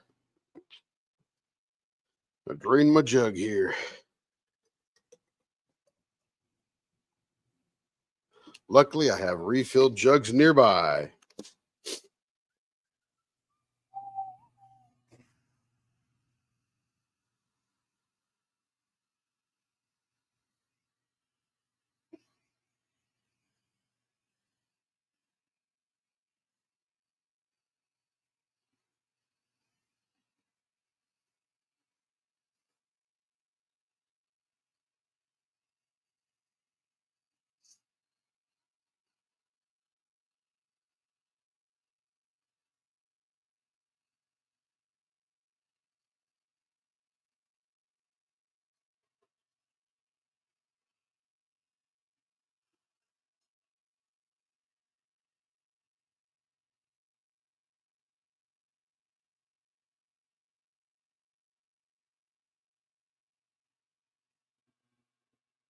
It's getting there, little by little.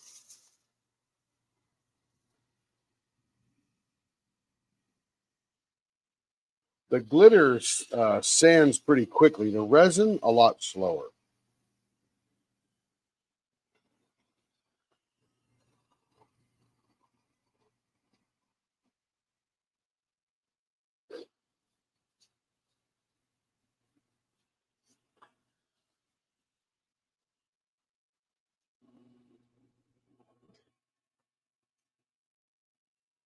All right, that might be all I can get out of that one. Let me check out the surface here.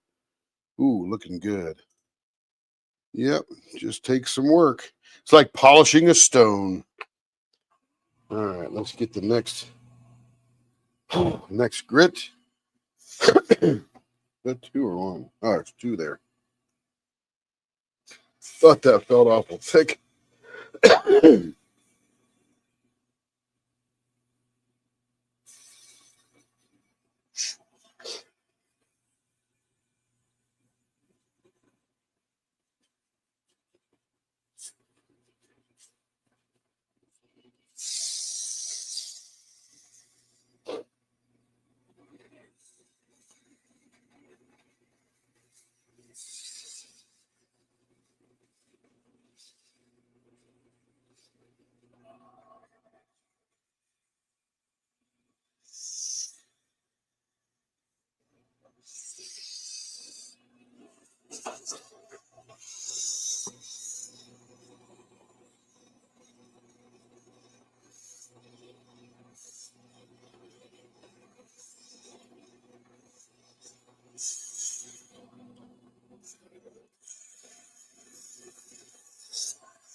Okay, next question. What's everybody's favorite Christmas movie? Cartoon, feature, concert, anything you want. The favorite thing you love to watch, and maybe even watch it in July. Oh my goodness. Favorite song, not favorite song, favorite performance, cartoon, animation, whatever else there is, movie, cartoon, I don't know, whatever category there is. Elf. You know what, Judith? That has become one of my favorite. And I still choke up at the end, when they finally get Santa going and all that stuff. Used to be Rudolph the Red-Nosed Reindeer, but it has been replaced the last 20 years with Elf.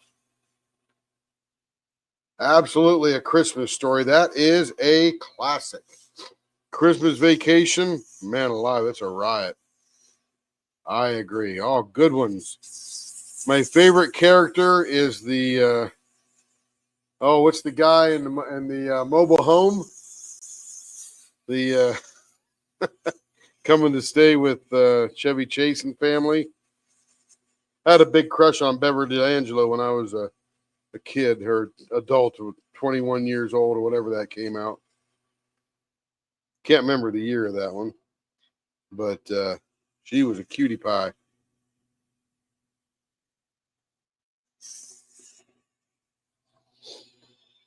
Let's see. All the Christmas Chronicles movies. What is that? Oh, The Grinch. Yeah, The Grinch is a good one. Especially the Jim Carrey Grinch. Is that the one you're talking about? Or the cartoon Grinch? I don't know what a Chronicles movie is. Miracle on 34th must be black and white version. That's a good one. Christmas Vacation and Uncle Eddie. That's right, Brooke. Uncle Eddie. Boy, that Quaid boy, he played that guy perfect. He's my favorite character in that whole thing. Uncle Eddie. Oh my goodness, that was a riot. Any of the Grinch movies? Cool. You just like the Grinch in general? Cool. It's getting nice and smooth now.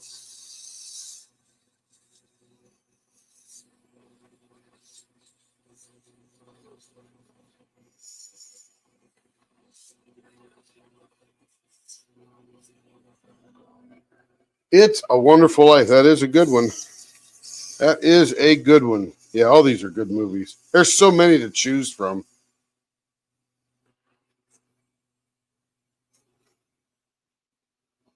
White Christmas is a classic song and movie.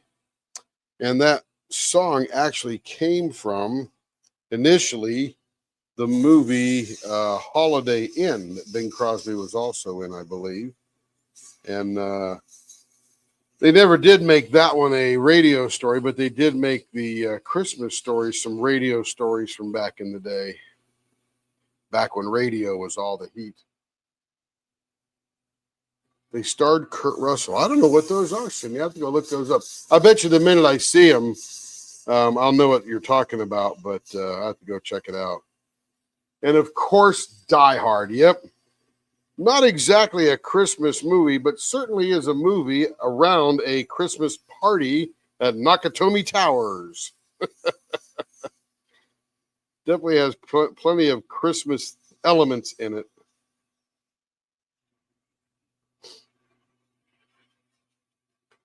Yeah, there's a lot of people arguing about that one, huh, Brooke? Diamonds Around the World, Netflix movies. Miracle on 34th Street. Yeah, another good one. Yeah, that's a good one. There's a lot of good ones. We've had a number of years to make good movies. I think we've done a good job of that, haven't we?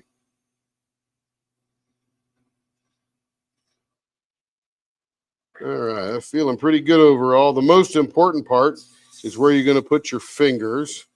That's where we spend most of the time.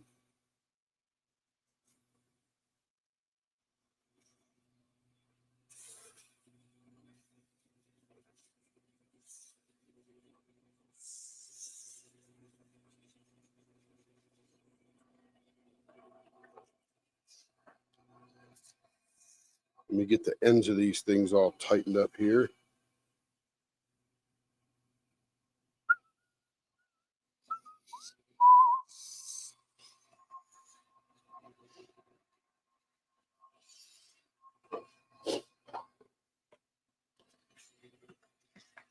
All right, feeling pretty good. Feeling pretty good. That went from very rough to very nice feeling. It'll never be as perfectly smooth as resin, but it gets there pretty well. Christmas Chronicles. Oh, on Netflix. Gotcha. Kurt Russell as Sandy. You know, I remember Kurt Russell as Santa and Goldie Hawn as Mrs. Claus, but I can't remember the movies that much right now. I'll check them out later. As soon as I see them, I'll probably go, oh, yeah, of course.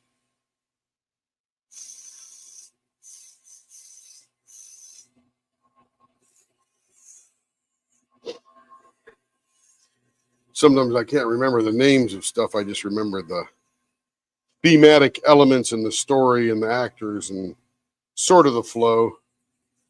Yeah, I'll watch Elf at least twice over the next 10 days.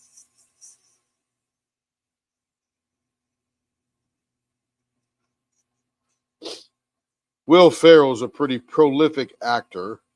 Not everything he done, I think, is really that great, but I think he nailed it in Elf. And I've always loved Bob Newhart since the 70s. Driest comedian out there.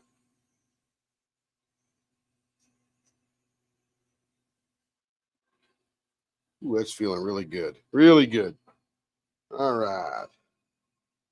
Take the last of the pen papers here. Another good one is The Night They Saved Christmas. That sounds familiar, Cindy. Sounds familiar. Thank you, Kevin.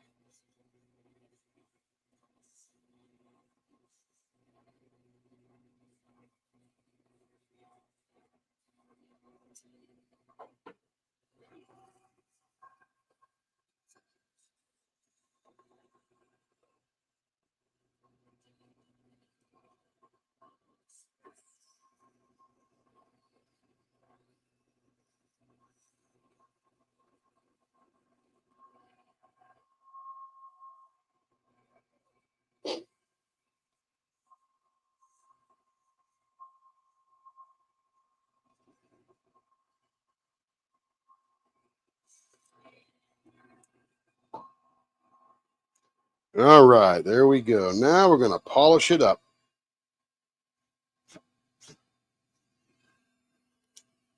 Please vote on Kevin's polka. Kevin's going to start dancing as soon as you vote.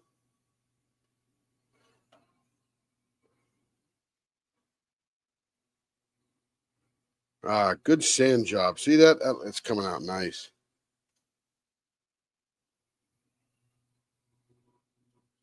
But man, there was a ton of glitter in this. I think the ratio of glitter to resin was a little bit even this time.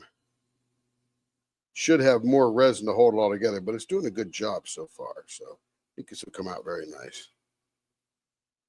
All right, there we go. Super shiny. Oh my goodness, super shiny.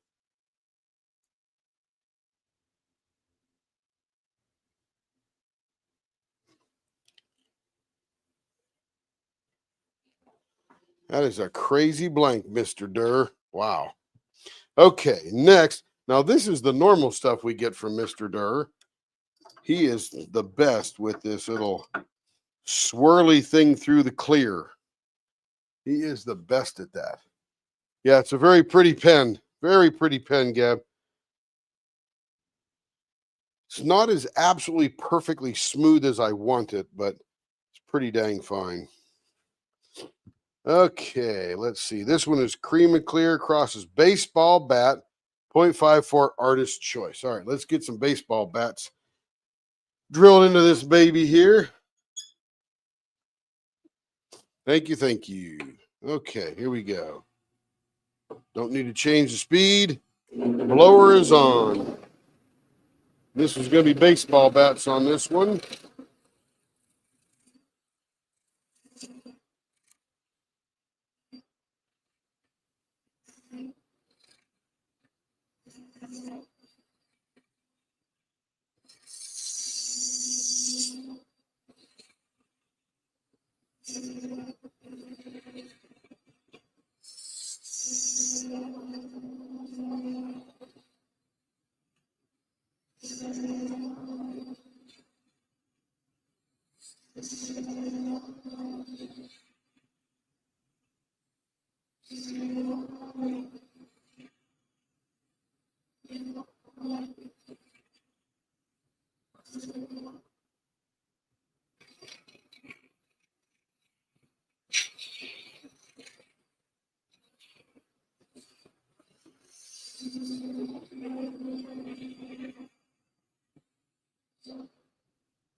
Now that is smooth.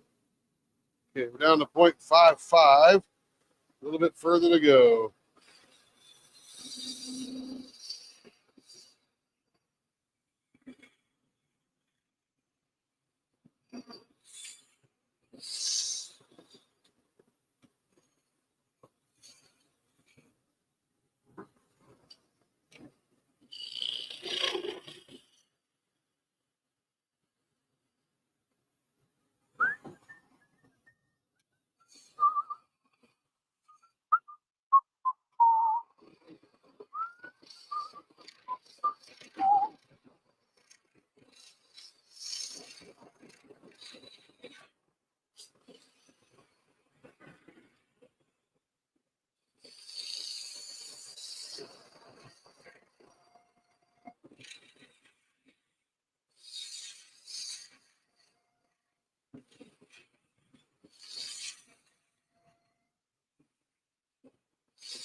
All right, let's see how our measurements are going here.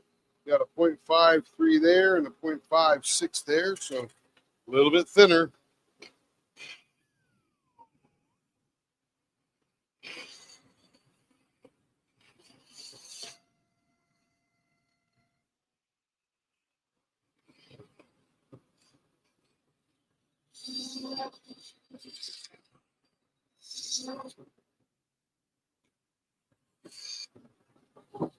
All right, let's see how we're doing now.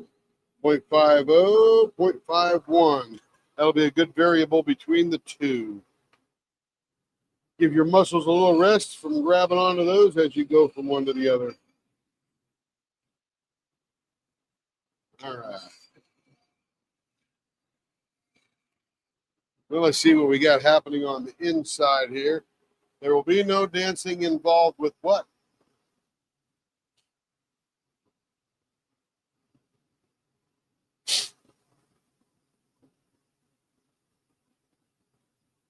So this has got a sweeping bunch of swirly stuff, mostly on this side of the blank, a little bit in the center there. So number one, this will stay here and this will look really cool. Let me wet my finger here with my water bottle and sort of show you what's going on in there. See if you can see that.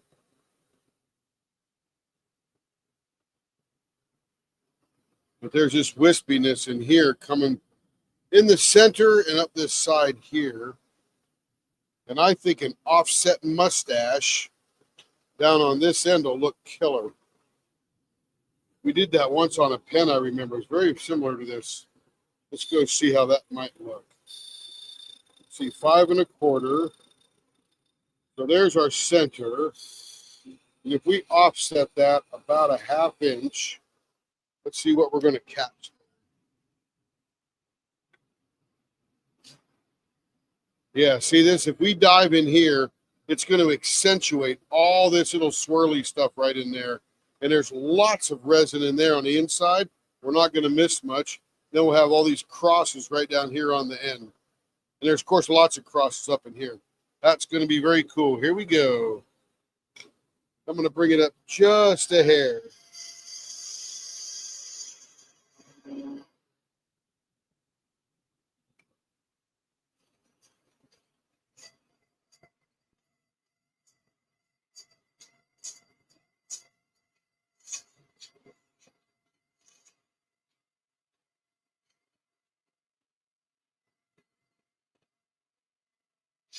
All right, we'll dig in first and see how we're doing.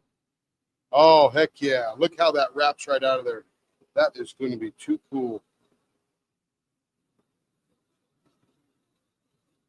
I don't know if you can see that on screen, but it looks like a flame that's just whipping right around that curve there. Now we'll soften that curve up a little bit.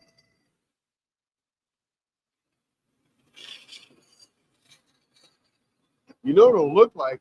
It'll look like a lava lamp. Now we'll just trim this here where the fingers go.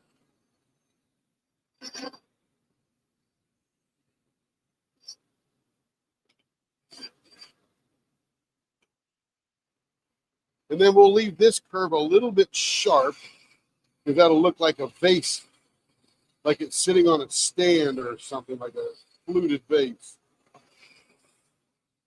We'll soften this finger grip area right here. All right, how's that proportion looking? Little fat right in there.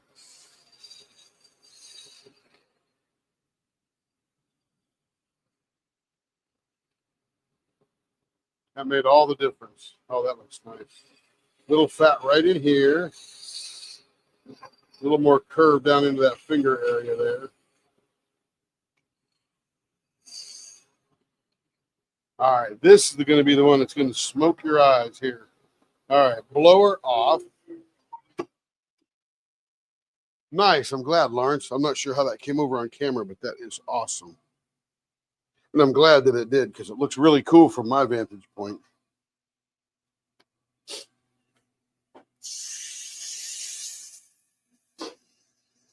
Oh, because Kevin doesn't dance.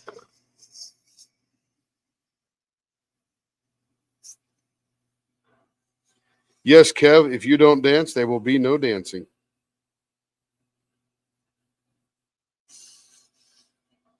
That is correct.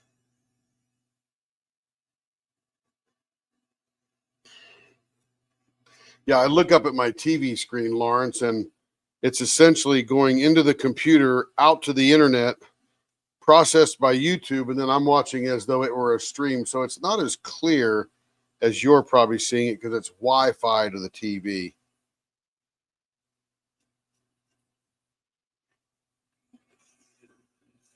And as it is always, your mileage may vary.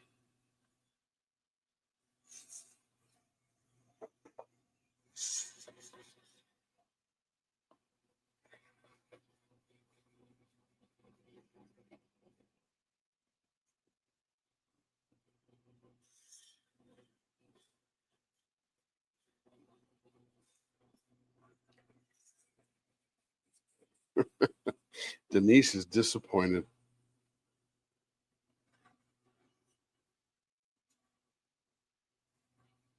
It's not that Kevin can't dance.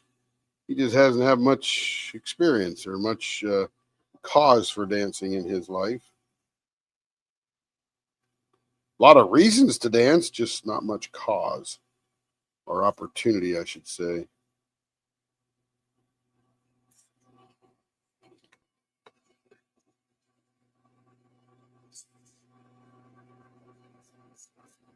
Your daddy don't dance and your mama don't rock and roll. Yeah, we knew what you meant, Lawrence. Typos are okay.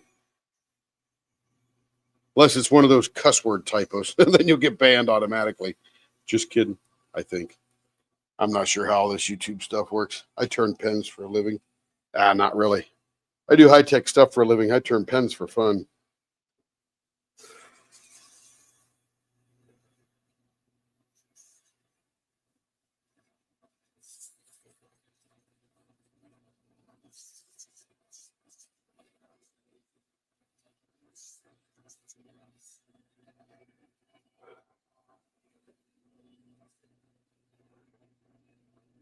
Yeah, typos don't bother me, and I won't even make fun of you for them because I'll do my share of them. I promise you. In fact, sometimes when I type the word shot, it doesn't look so much like the word shot because O is very close to another letter, and my fat fingers might hit that other letter. And I'll hit send before I read it because I think I'm a really good typist.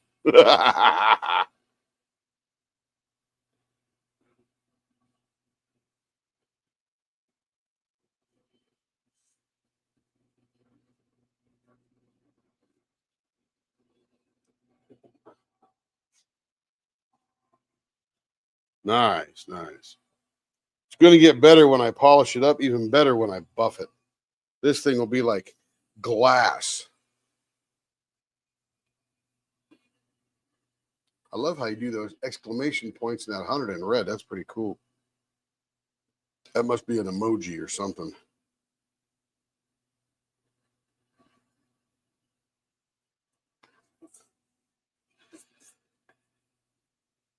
The lathe does all the work. I just hold the tools against the piece, and it removes all the things that don't belong.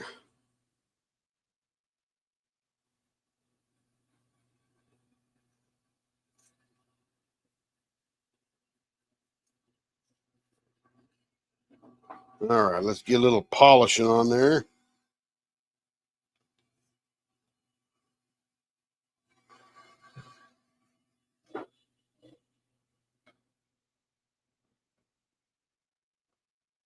Here's where it starts coming out.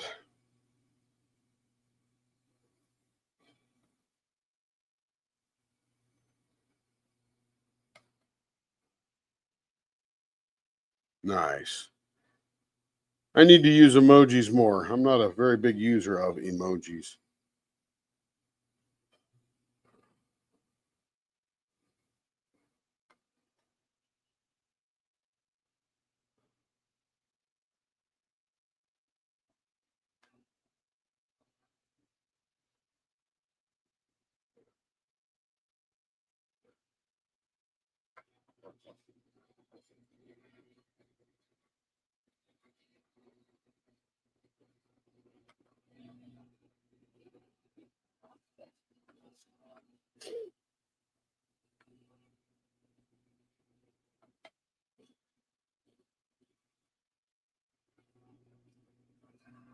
All right, here we go. And this is definitely going to go to the scope. Oh, heck yeah. Look at that. Oh, my goodness. It's like a lava lamp of crosses. And it goes all the way up to the end in a very wispy format.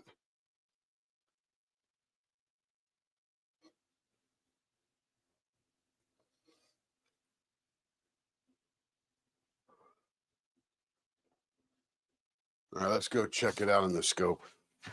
This was going to look pretty cool.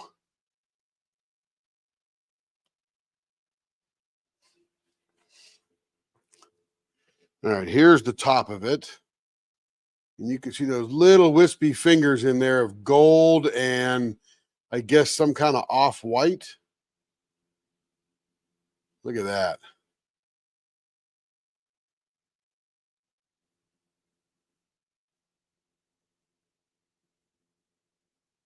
That is just too cool. I love it, Bill Durr. You do a great job with these little swirlies in there or the wisps of resin. He really does a great job on that. And then this one is pretty much solid down here on this end.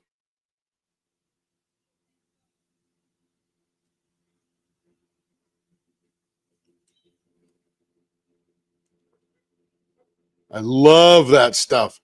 That is so cool.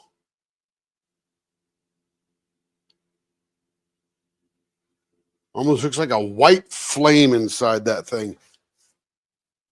Yes, ma'am, Gab. Our pleasure. Let's look at this. Look at this glittery one under the scope as well. We saw the one with the what do you call it? The ribbon in it. And here's this one here.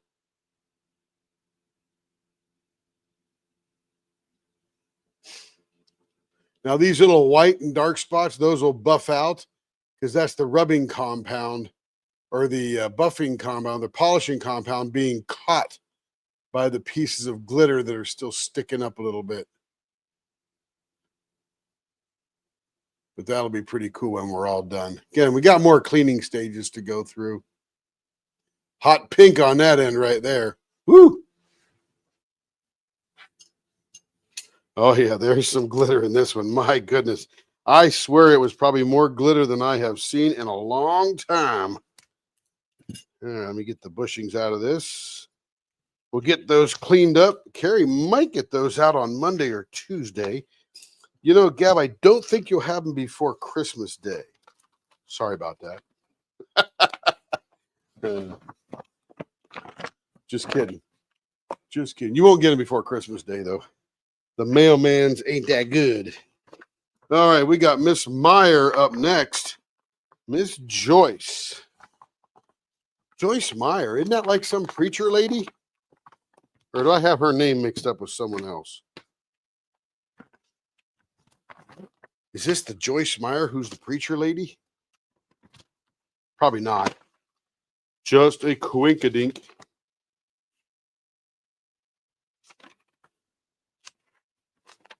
Now, this is actually pretty interesting because we actually have a couple of blanks from Diamond Pen Pals here. Yeah, that's cool. Let's see. What do we got here? It is purple green glow in the dark. Oh, that must be this one.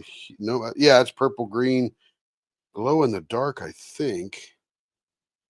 Mermaid scale Halloween bats. I don't see any. I can't tell if there's bats in there. But we do have a couple of Troy blanks in here as well. Regular and chubby, red, silver, sparkly white, snowflake in glitter. I have to ask Carrie which one that is. I don't see that color yet. Okay. More importantly, let's get to what we're doing here. Pen length as long as possible. That means we're not cutting any of these up, and that's fabulous. You've been a little naughty anyway, huh? That's good. Been checking that list. Let's see. Where is my knife? Was here, and now it's not here. Carrie. I know it's here. I just misplaced it, I'm sure. Nope, I don't see it. Interesting. Well, I got one over here anyway. I got all kind of X-Acto knives all over the house. Joyce was here earlier. Haven't seen her for a little bit. Let me change the camera back to the thing here.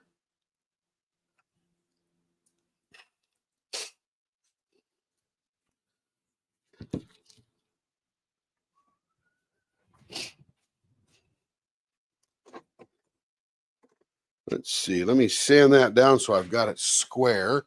So when I drill the hole is correct. If not, it will go in one funny direction. Let's see.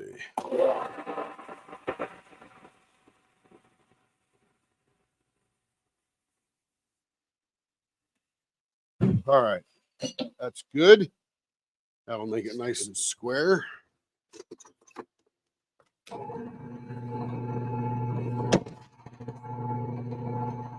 No, that's not square. That makes it stand funny in the vise, and that's going to cut funny. And then I'm going to have crooked holes.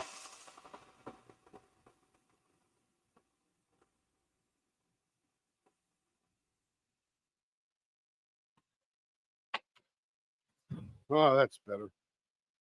All right. We won't get all of Joyce's done tonight. She's probably got 5 of them. Probably continue those in the next live. We'll just keep cranking right through it here.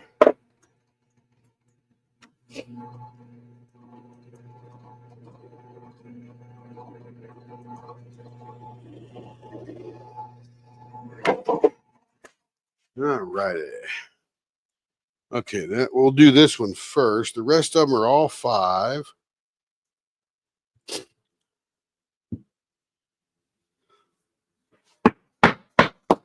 Let me ask Carrie if all of these are baseball bat ends.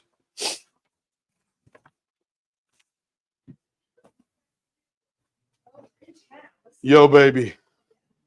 Are all of these baseball bat ends?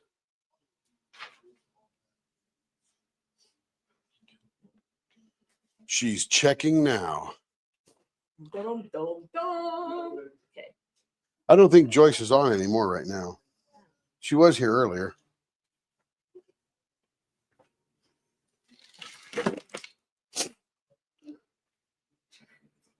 Is the ribbon blank on there? Is that the last one? I'll turn that one now because I got that one all queued up. Yep. Tell me the other ones then. 0.56, right? Okay. 0.56 for Miss Meyer.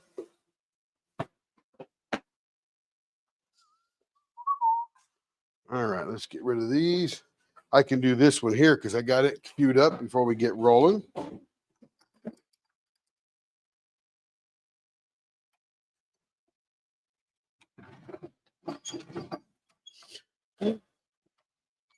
And we got to make this one round first of all. Is that square? Yeah, it's square. Blower on.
Yeah, just leave them just as long as possible, it says on the bottom. Right.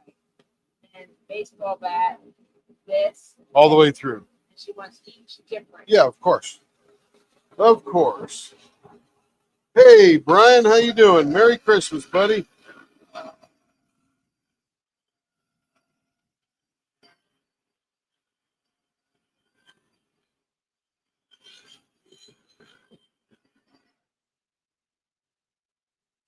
How are you tonight? Hope your week is going well and your weekend. At this point, we're all about halfway through it, aren't we?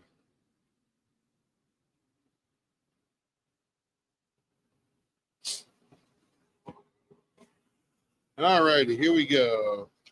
0.56. Let me check out the ends here. See, we got to move this in a little bit because we got some shrinkage on those. All right.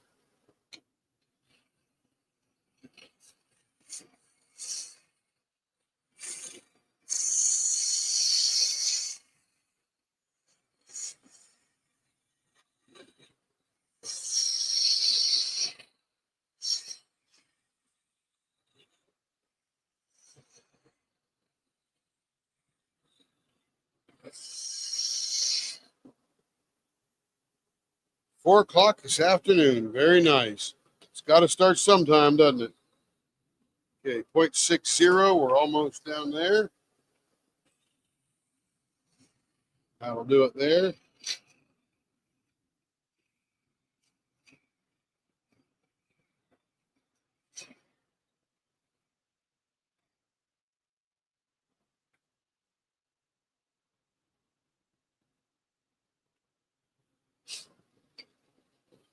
But I'm glad it began for you. That's the best part. Better late than never, as they say.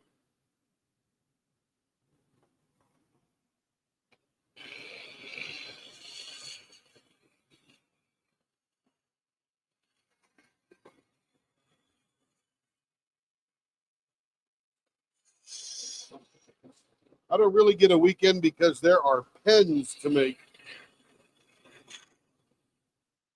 You got to make the pens. Let's see. We got a 0.56 on the money right there. All right, other end here. Let's see. It looks pretty good.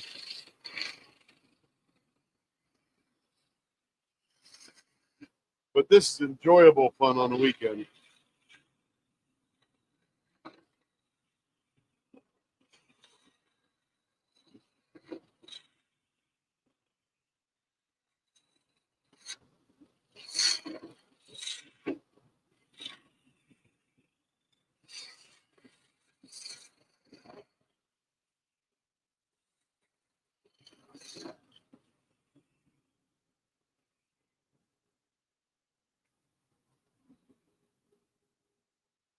Point 0.58.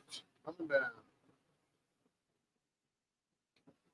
That is correct, Brian. That is correct.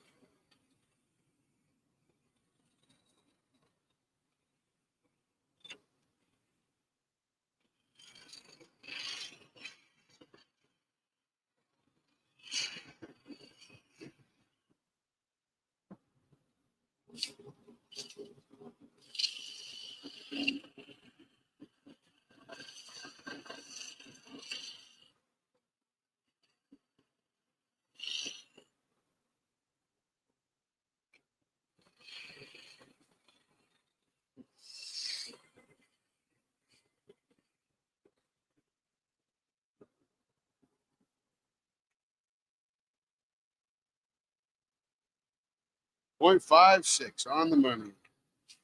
All right, let's get us a middle here. Is it really work if you do what you love? Still work, but you very much enjoy it. That is for sure. Fucking 5 3/8. Fuck, there's the middle there.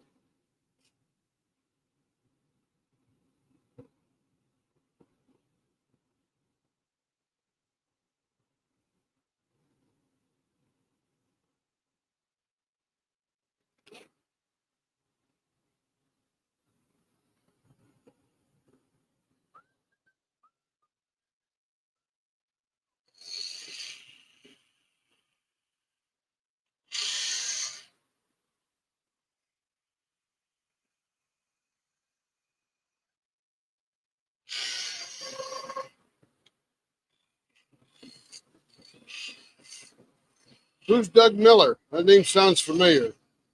I know if you refresh my memory, I'll know who it is.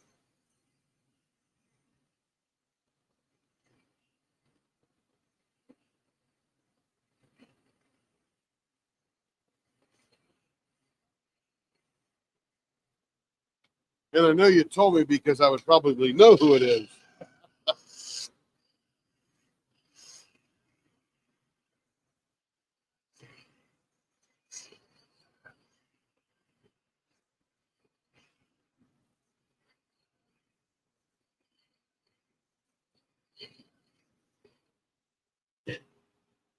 Would turn around. Oh, yeah.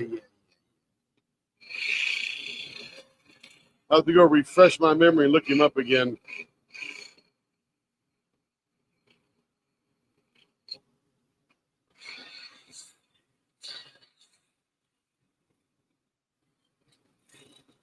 Sadly, if there's not wood in a blank, I usually don't turn wood yet. I really want to because I saw some pretty wild stuff.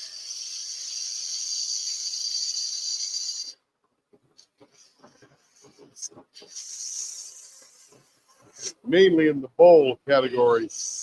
BOWL.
Can you make these diamond pens out of wood? Yes. I've made one out of all wood. And I've got a couple to turn for this lady that has resin in the middle and woods on the end. And that's going to be gorgeous because look at the chatoyance in that one already. That's going to be something else. Nice burl in there. The pens in these are different sizes on each end.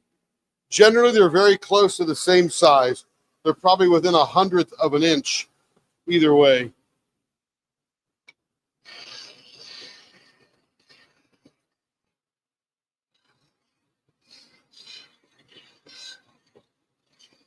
And because they're handmade, they won't be identical. They'll just be extremely close. But I can make them on different sizes if somebody wants them to be different.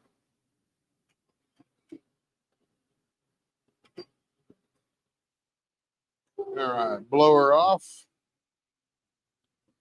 Diaper in place.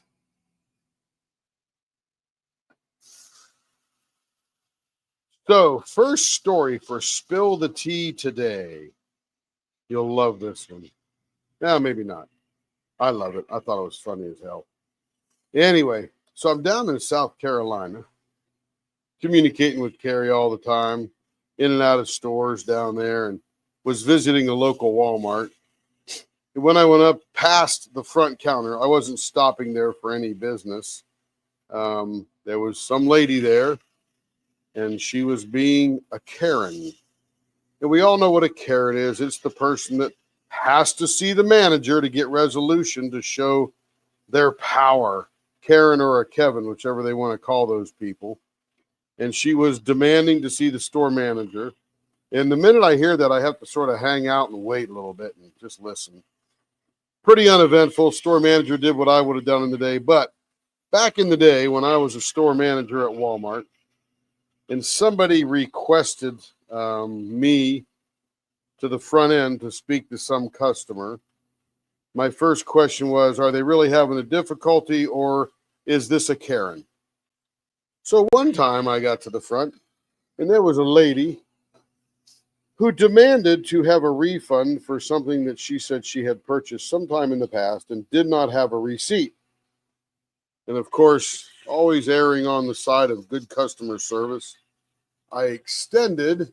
She did not have a blonde hair and bowl cut. Not this one, red-haired lady. Young girl, probably 35, I would think. And she was standing there and she was demanding to see me. And I said, oh, of course, how can I help you? I'm here to help you. I can solve world peace in one day. And she proceeded to tell me her situation. And I said, I'll tell you what, I will give you a gift card for the purchase price of that thing there. Can't give you any tax on it. You know, I made a big deal, kind of like that was a big deal. So we give her the money on a gift card. And of course, I note the transaction in my brain just for future reference. And then she comes back again, probably 4 or 5 days later.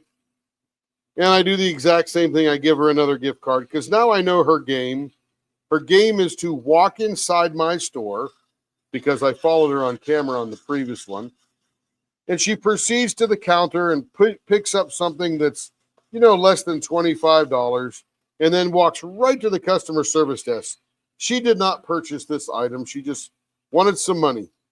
So I took care of her the second time. And of course, when we do this with no receipt, you have to give up your driver's license so we know who the heck you are. I need to cut these finger grips down here just a little bit. Need to use the razor tool. And so then she came in when I wasn't there one time and did a return on a knife set. And this is one of these knife sets that's, you know, $79.99 at your Walmart and made by Farberware, and it's got some knives in it in some kind of plastic nylon block to put your knives in, so you got a place to store your knives when you're not using them, blah blah blah. So she returned it one night, and then this return came back to my office because it now was a bogus return. They didn't know who did the return. I didn't know who did the return, but they had all the information on it for me. And of course, for this one, she actually had a receipt because she had taken all the gift cards that we had given her over time. It went to another store and purchased this knife set. And then she returned home and she filled that exact same box with nothing that came with the original box, but a bunch of junky old knives that she bought at some garage sale or pulled out of her drawer at home or something like that. It was just all a bunch of crappy Ginsu knives and all that kind of stuff. Obviously did not go with this set. So I talked to my associate who did that return. I said, did you look inside the box? He said, no. I said, well, this is a good opportunity. Anytime something comes in a box, we want to look inside the box. Stands for Lisa, look inside always. And that way we know what we're returning. You know, it's like doing an Xbox. You look for the actual Xbox and the power supplies and all that kind of stuff, controllers, etc.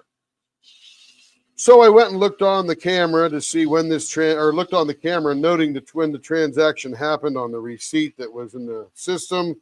And then I saw my friend.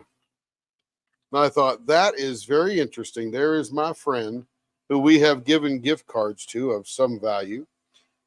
And now she's coming in to, quite frankly, steal from me. So what did I do? Nothing right at the moment. I waited for her to return, but while I was waiting for her to return, I went back up and looked her driver's license up, pulled up the transactions we had done before, looked at the gift cards that she had used, and I called the stores where these gift cards were used. We did a gift card search. We can tell where that gift card's been utilized everywhere in the system, and it was from stores all around the area, so on and so forth. And she had gone from store to store collecting the same thing from my store. You know, she had a scam going. It didn't last long.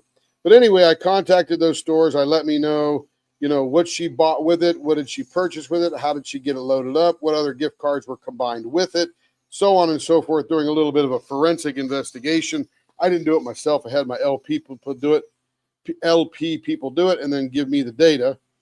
So one day I saw her in my stores, probably about 3 or 4 days later after I completed the investigation and knew exactly what was going on. And she was in my store.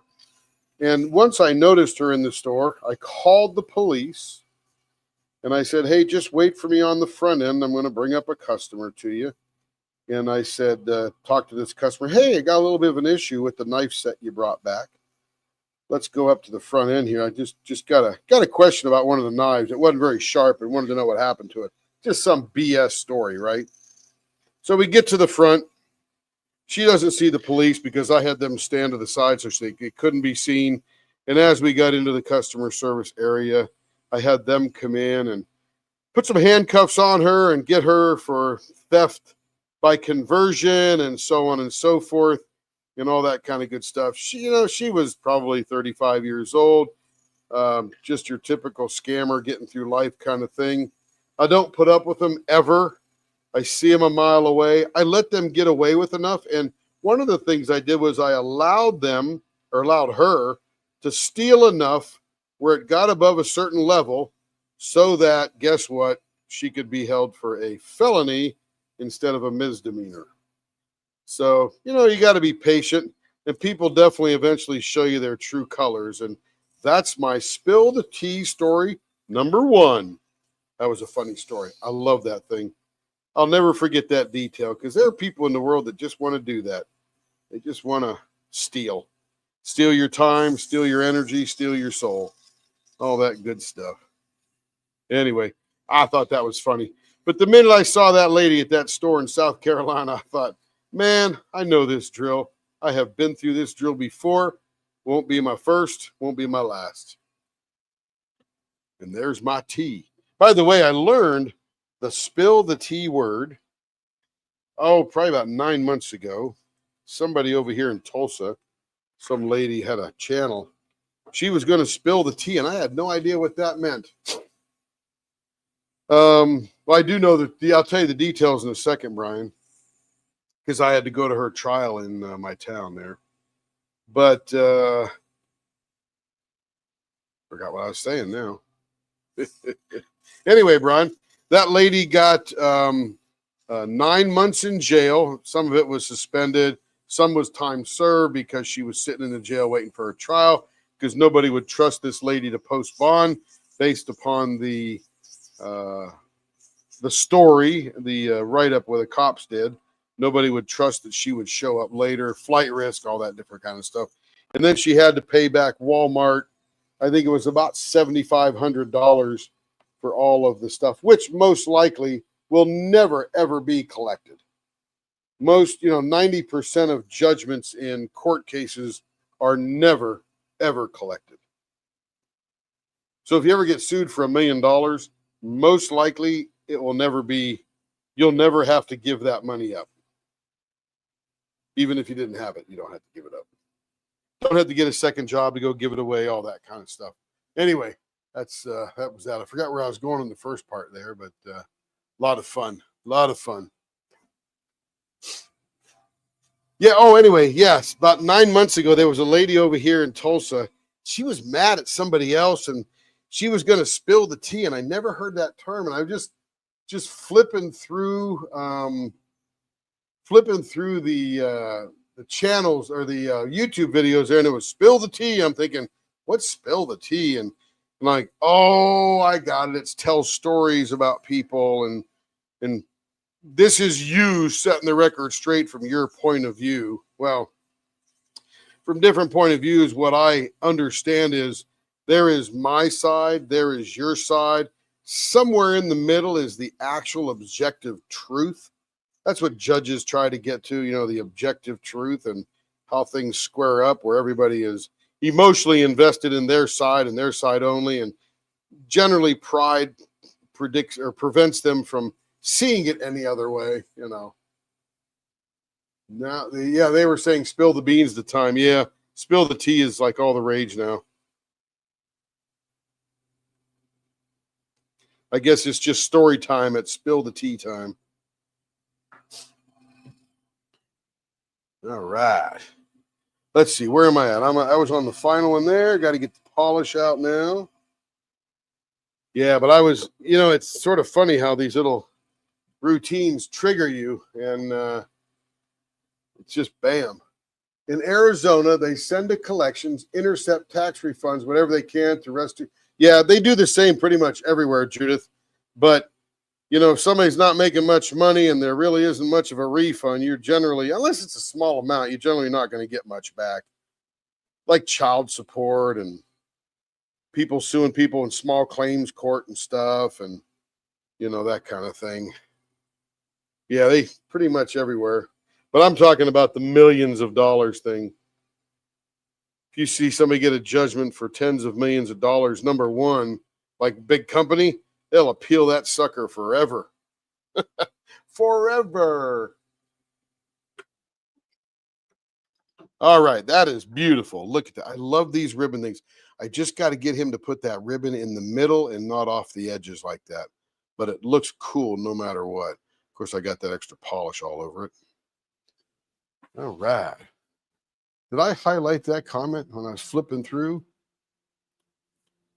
Yeah, I must have. Flipping through. Okay, that's got wood. I don't know what. Oh, this is a wooden one too. Oh, this. Okay, so they're all wood. Wood with purple painted middle. I don't know what that is. It doesn't matter. They're all .56 baseball bat, and they get a different pen on it, different turning on each one. But this one is very interesting, and there's not actually much resin at all. I'm just going to drill this one, and we're going to get this one going here.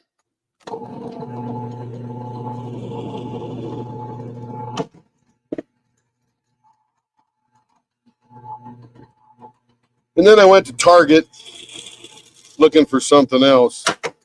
And that people in that Target were so nice. I love people who are nice. And there were no bad customers or nothing like that. The people were just nice. Pleasant. Must be indicative of the Southeast.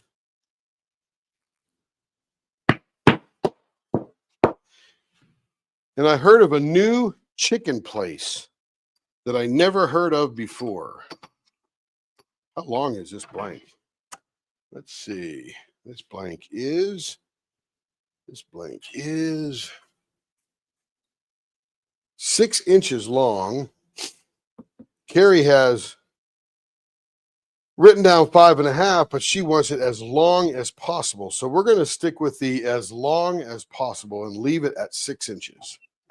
That'll give us a lot of options for the middle. Now, this one here is a very interesting blank, talking about wood. This sea of purple here is a piece of stabilized and dyed burl. And around it on just a little bit on either end, as you can see here, is this resin with this, looks like a green and blue reflective glitter. So the first thing we got to do is make it round. And this is going to be cool. So this is mostly wood.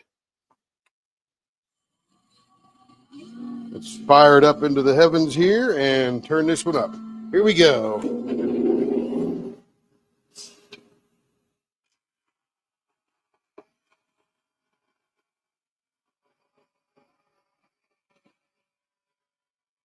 And by the way, the first Spill the Tea story is just a primer to a really awesome second Spill the Tea story. So hang on to your hats.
Good. Probably going to start hearing spill the tea in those Arkansas homesteading channels.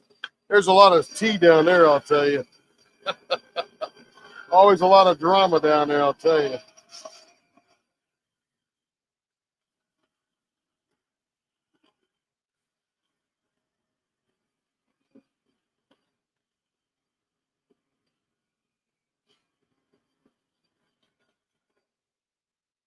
All right, here we go. That was nice and round now. That's going to be a wild looking piece of wood. There's a couple of burls that are really hard that did not take any stain. One here too. So thick, so dense, the stain couldn't penetrate. Okay, baseball bat ends, 0.56. Let me turn this down a little bit here.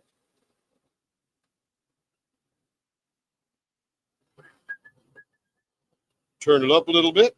There we go. But I'll tell you what, I could see myself moving to South Carolina because that whole landscape, trees, all that kind of look, I absolutely love.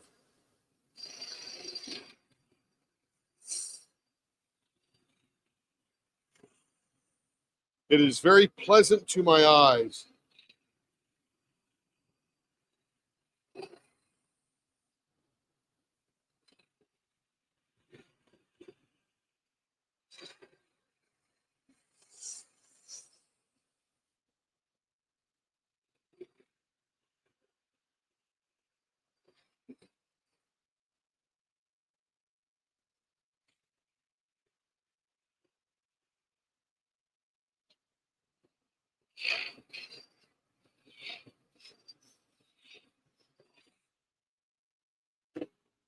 Yeah, this was going to be a beauty, Brian. Absolutely a beauty.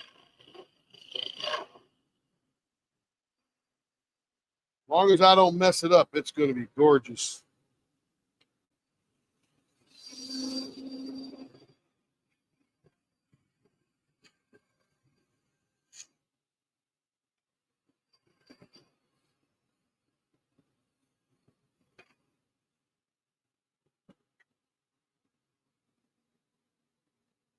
Point 0.59. Going down to 0.56.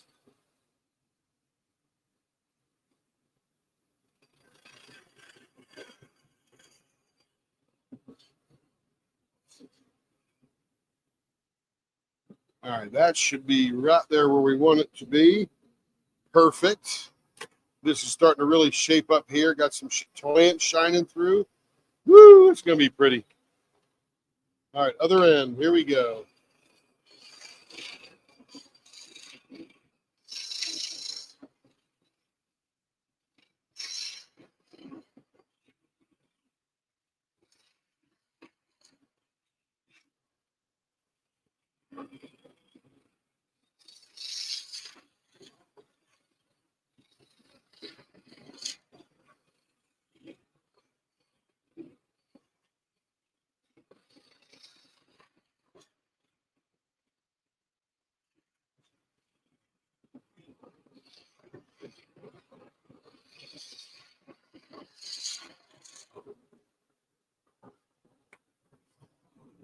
think we're still a little fat. Yeah, we're at 0.60, but we're getting down there.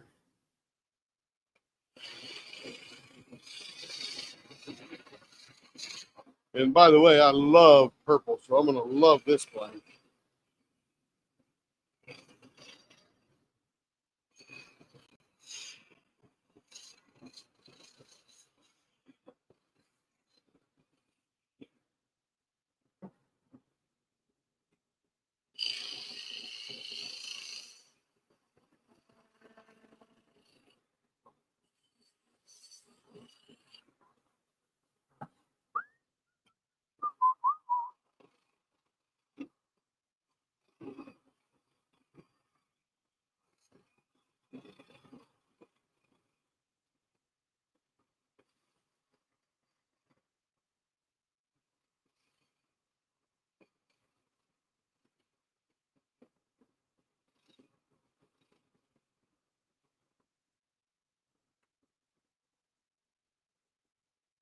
Point 5, 6.5. That's perfect. We'll sand it down from there. Let me check this one down here again. Perfect. Same size. This is starting to look like a Martian or lunar landscape or something. Where we're cutting into this. It's going to be cool. Okay, so what are we going to do here?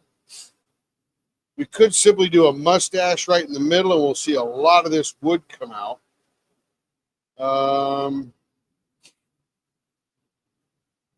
It's going to be all wood all through here, and it's going to be resin all the way out through there.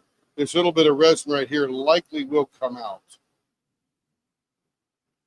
Man alive, that thing is gorgeous. You know what I've done with a number of these? I've done restraints because that really brought out the wood. Let me see how that shapes up on here if I did that.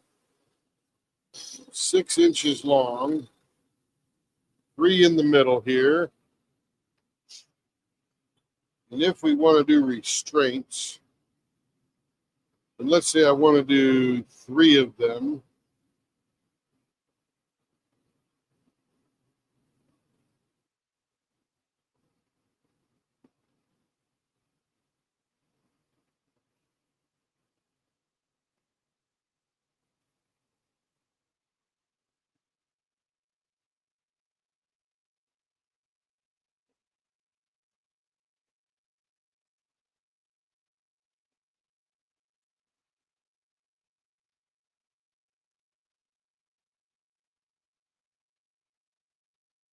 All right, let's see what we can do here. We're not going to go deep on these though, because I got a lot of wood I want to show here. Probably about that deep right there.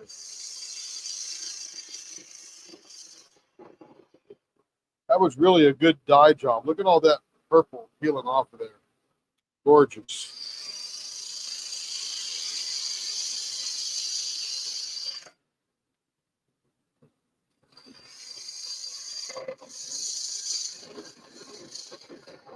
All right, pretty shallow overall. Now we're going to cut into this here.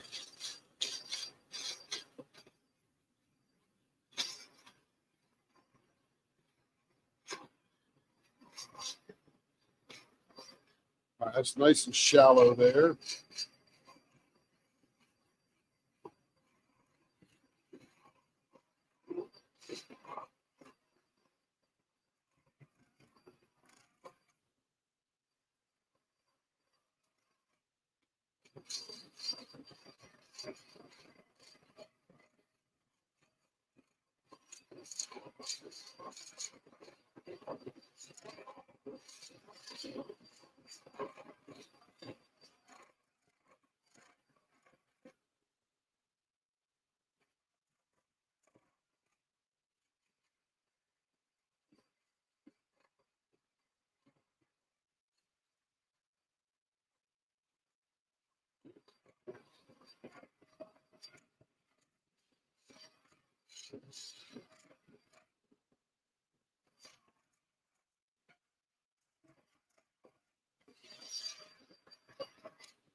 All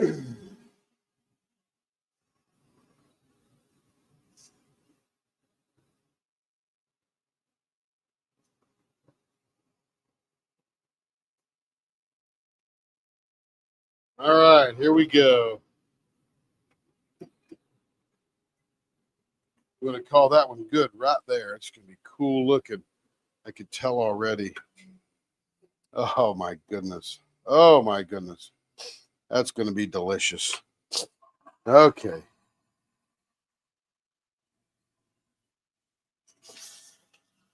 All right.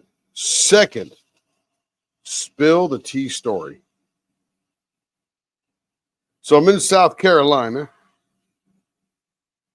and I went over from the BMW manufacturing plant. There's a Starbucks nearby, and I had to interview a couple of people. I'd set up some interviews prior to going down there. And when I got there, first two didn't show, even though they met with my colleague the week before. So I said, okay, well, let me see this third one here. And the third lady arrived, or the third person arrived, who happened to be a lady. And we had a fantastic interview. Super connected, she's a very vivacious person, great personality, customer service facing, very extroverted, really good. So I called my colleagues. I said, hey, are you guys leaving the plant soon?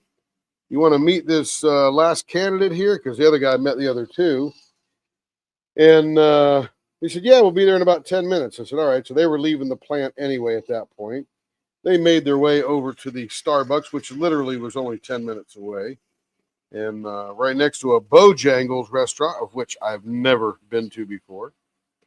And this lady was sitting there. I offered her a coffee. She didn't want one. Super nice lady. She was a former deputy sheriff, retired from the police department. She was a couple of years younger than me and held herself well. Let's just put it that way. You could tell she had some take charge leadership kind of thing. So we're sitting there, and then all of a sudden my two colleagues arrived, and we chatted for a while. And I asked these guys, hey, you want a coffee or anything? I'll get you a coffee or whatever. And my boss says, he says, I'd like a black tea. So I went up there and got him I'd like a black tea, medium size with 2% milk in it. And then she gave me like 5 choices of different black teas, and I wouldn't have a clue what they were. So I went back over, and he says, Earl Grey. I said, great. How about some Earl Grey, 2%, blah, blah, blah. So I went back over, sat in my seat while they're making the tea and stuff like that. And of course, I got myself a peppermint hot chocolate because 'tis the season. And wandered back to my chair, waited for a minute. They said, Tim. I said, come over. I go get my tea there for my buddy. And I walked over there and came up to the counter. I said, is this mine? She goes, yes, it is, because there really wasn't anybody else there. I was just being kind and not like I was expecting it to be mine. And I proceeded to put my hand around the top of that cup where that little white sipper thing is. And as I picked it up, that came off, and I spilled the tea all over the floor. And I offered to clean it up, and they said, no, we'll get it for you, kind of thing. And I said, well, I need another one. I'm happy to pay for it. I blew it. You didn't blow it. No, we'll give it to you for free. I mean, it's only water, right? So we got the second one, not for free, but in replacement of the first one. And then I brought it back over and gave him his tea, and I didn't hold it by the top. But that was a true spill the tea story. I actually spilled the tea. See? Nothing there, man. Just spilled the tea, truly, at the holiday time of the year. And I got it all over my shoes and got all over my pants, and because it bounced off the floor.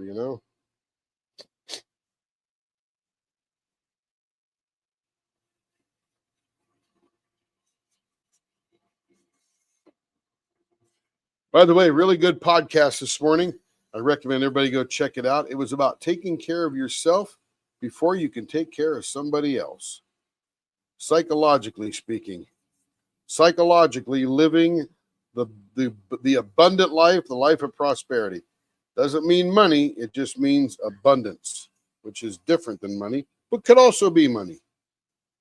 But once you take care of yourself mentally, you're more in gear to take care of those around you in many different ways.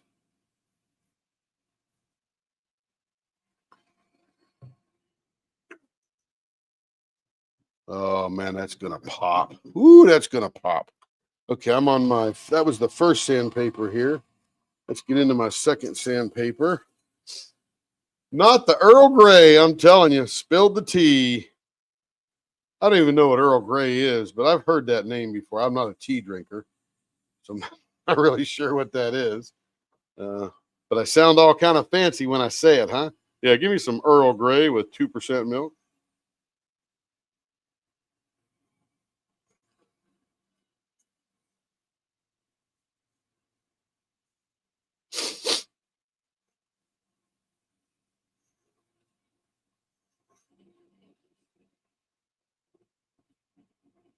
So yeah, now I know what spill the tea means. I literally spilled the tea. Oh, is that a good one, Don? I don't know. I haven't drank tea my whole life. I did have some chamomile one time when Celestial Seasonings was all the rage. Oh, back in the 80s. Everybody was, I like that orange flavored one. Can't remember the name of it, but they had a Celestial Seasonings that was orange flavored. But tea is not for me because you have to like boil the water, pour it in your cup, steep the thing, wait a while, and wait for it to not burn your lips, and then you can, drink it. So I spilled the Earl Grey. Yeah, ma'am.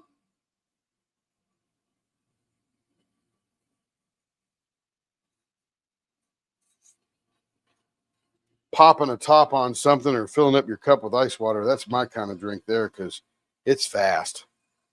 All right. Now, the thing we're not going to do on this is put the polishing compound on there yet because we got a couple of things we got to do prior.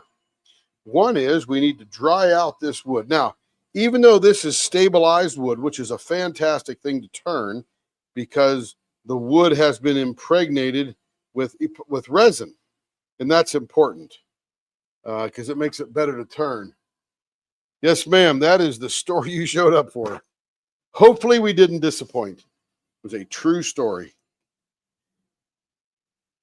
But anyway, so this wood stabilized here, it does have wood fibers in it, even though um, most of the airspace in the wood has been taken up with resin, there's still wood fibers. So we have to treat it like a piece of wood. So right now I'm just drying out that piece of wood because next I'm going to reach over here into my special bucket and I'm going to grab some beeswax and vegetable oil mixture I've got. And we're going to turn it real fast now. And we're going to create some heat to get those fibers to accept that beeswax. Yes, ma'am. That's the one you showed up for. Sorry for the clickbait. I usually don't do that, but I just thought it was funny because I spilled the tea. And Carrie says, "What's the name of your live tomorrow?" I said, "Spill the tea Saturday." She goes, "Why? What tea do you have to spill?" I said, "I don't. I spilled the tea already." She goes, "Oh, that'll be funny." So that's my comedic routine for the weekend. Oh, we'll think of some more, though. South Carolina, beautiful area. Beautiful area. Okay. Now that's all nice and heating up there, and you can see now this is going to pop your eyeballs. Look at, oh my goodness. That is gorgeous. Oh, love it. We're going to take a look at this under the microscope too. I do need to polish it now because I want to get the ends here polished. Don't need to do much in the middle. And I'm not even going to add a bunch. I'm just going to use whatever's on my rag already because I just need to do these ends and get them all lustered up. Rim shot. Rim shot. That's funny. Rim shot.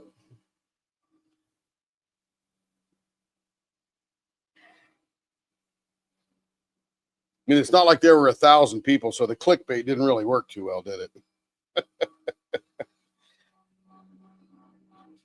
All right, that is beautiful. Let's go smoke your eyeballs with purple. Oh, that's so beautiful. I freaking love that. Man alive. Check this out. Let's see. Let's check over to thank you, Don. Let's go. Oops, wrong one. That's me. Hello. With my Bucky's tie-dye shirt.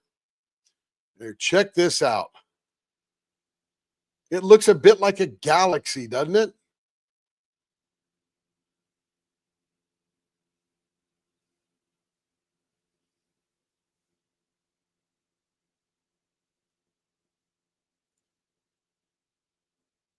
Look at those little burls in there that didn't accept the purple. They stick out like little galaxies. They're so cool. That wood is something else. Oh, love it.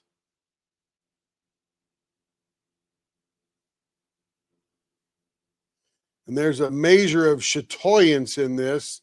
That is absolutely, look at that. That's like an eyeball there. You could like that. Let's see, is that an eyeball? No. How about this way? No, I think just like that. Looks like an eyeball.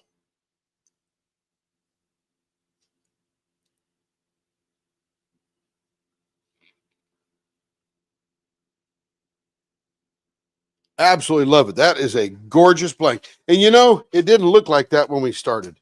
You can go back and review this video about 20 minutes ago when we first put that up there. And I'm telling you, you would never guess that this was going to come out of that pen blank.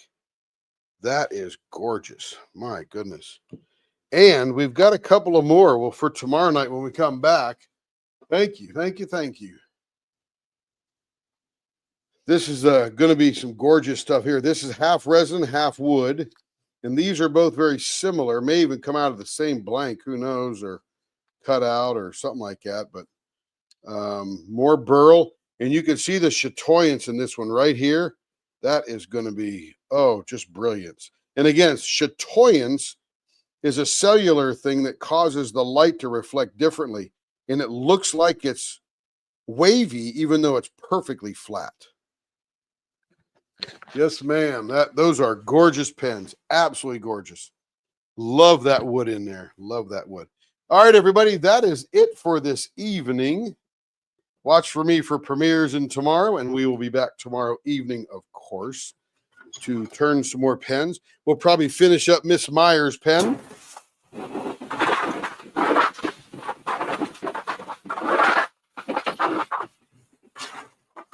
Make sure everything's cleaned up nicely before we go, right? Got to look good. Let me flip the camera back so we don't forget to do that tomorrow night. But I appreciate you being here as always. All the good folks are here. Oh, I'm sorry. That's right. I was showing those blanks. Here we go. These are the blanks that will continue on tomorrow night. And let me see. This one here had the awesome chatoyance in it. Look at that. Both ends. You can see that chatoyance in there. And you can look that up. Chatoyance. It's French for some kind of cat's eye kind of thing. And that's what gives that wood that textured look, even though it's perfectly flat. And then this is a blue and resin on this end, blue on this end.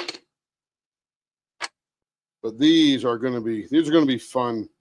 Might do some, if we have room, maybe some vases in the middle of this one. A little bit of wood into those vases. That might look way cool. All right, guys. We'll see you tomorrow. Have a great evening, everybody. Appreciate you being here like always. And I'll come up with some more good stories, and I'll find another really cool clickbaity tile. Have a good evening, everybody. Bye-bye.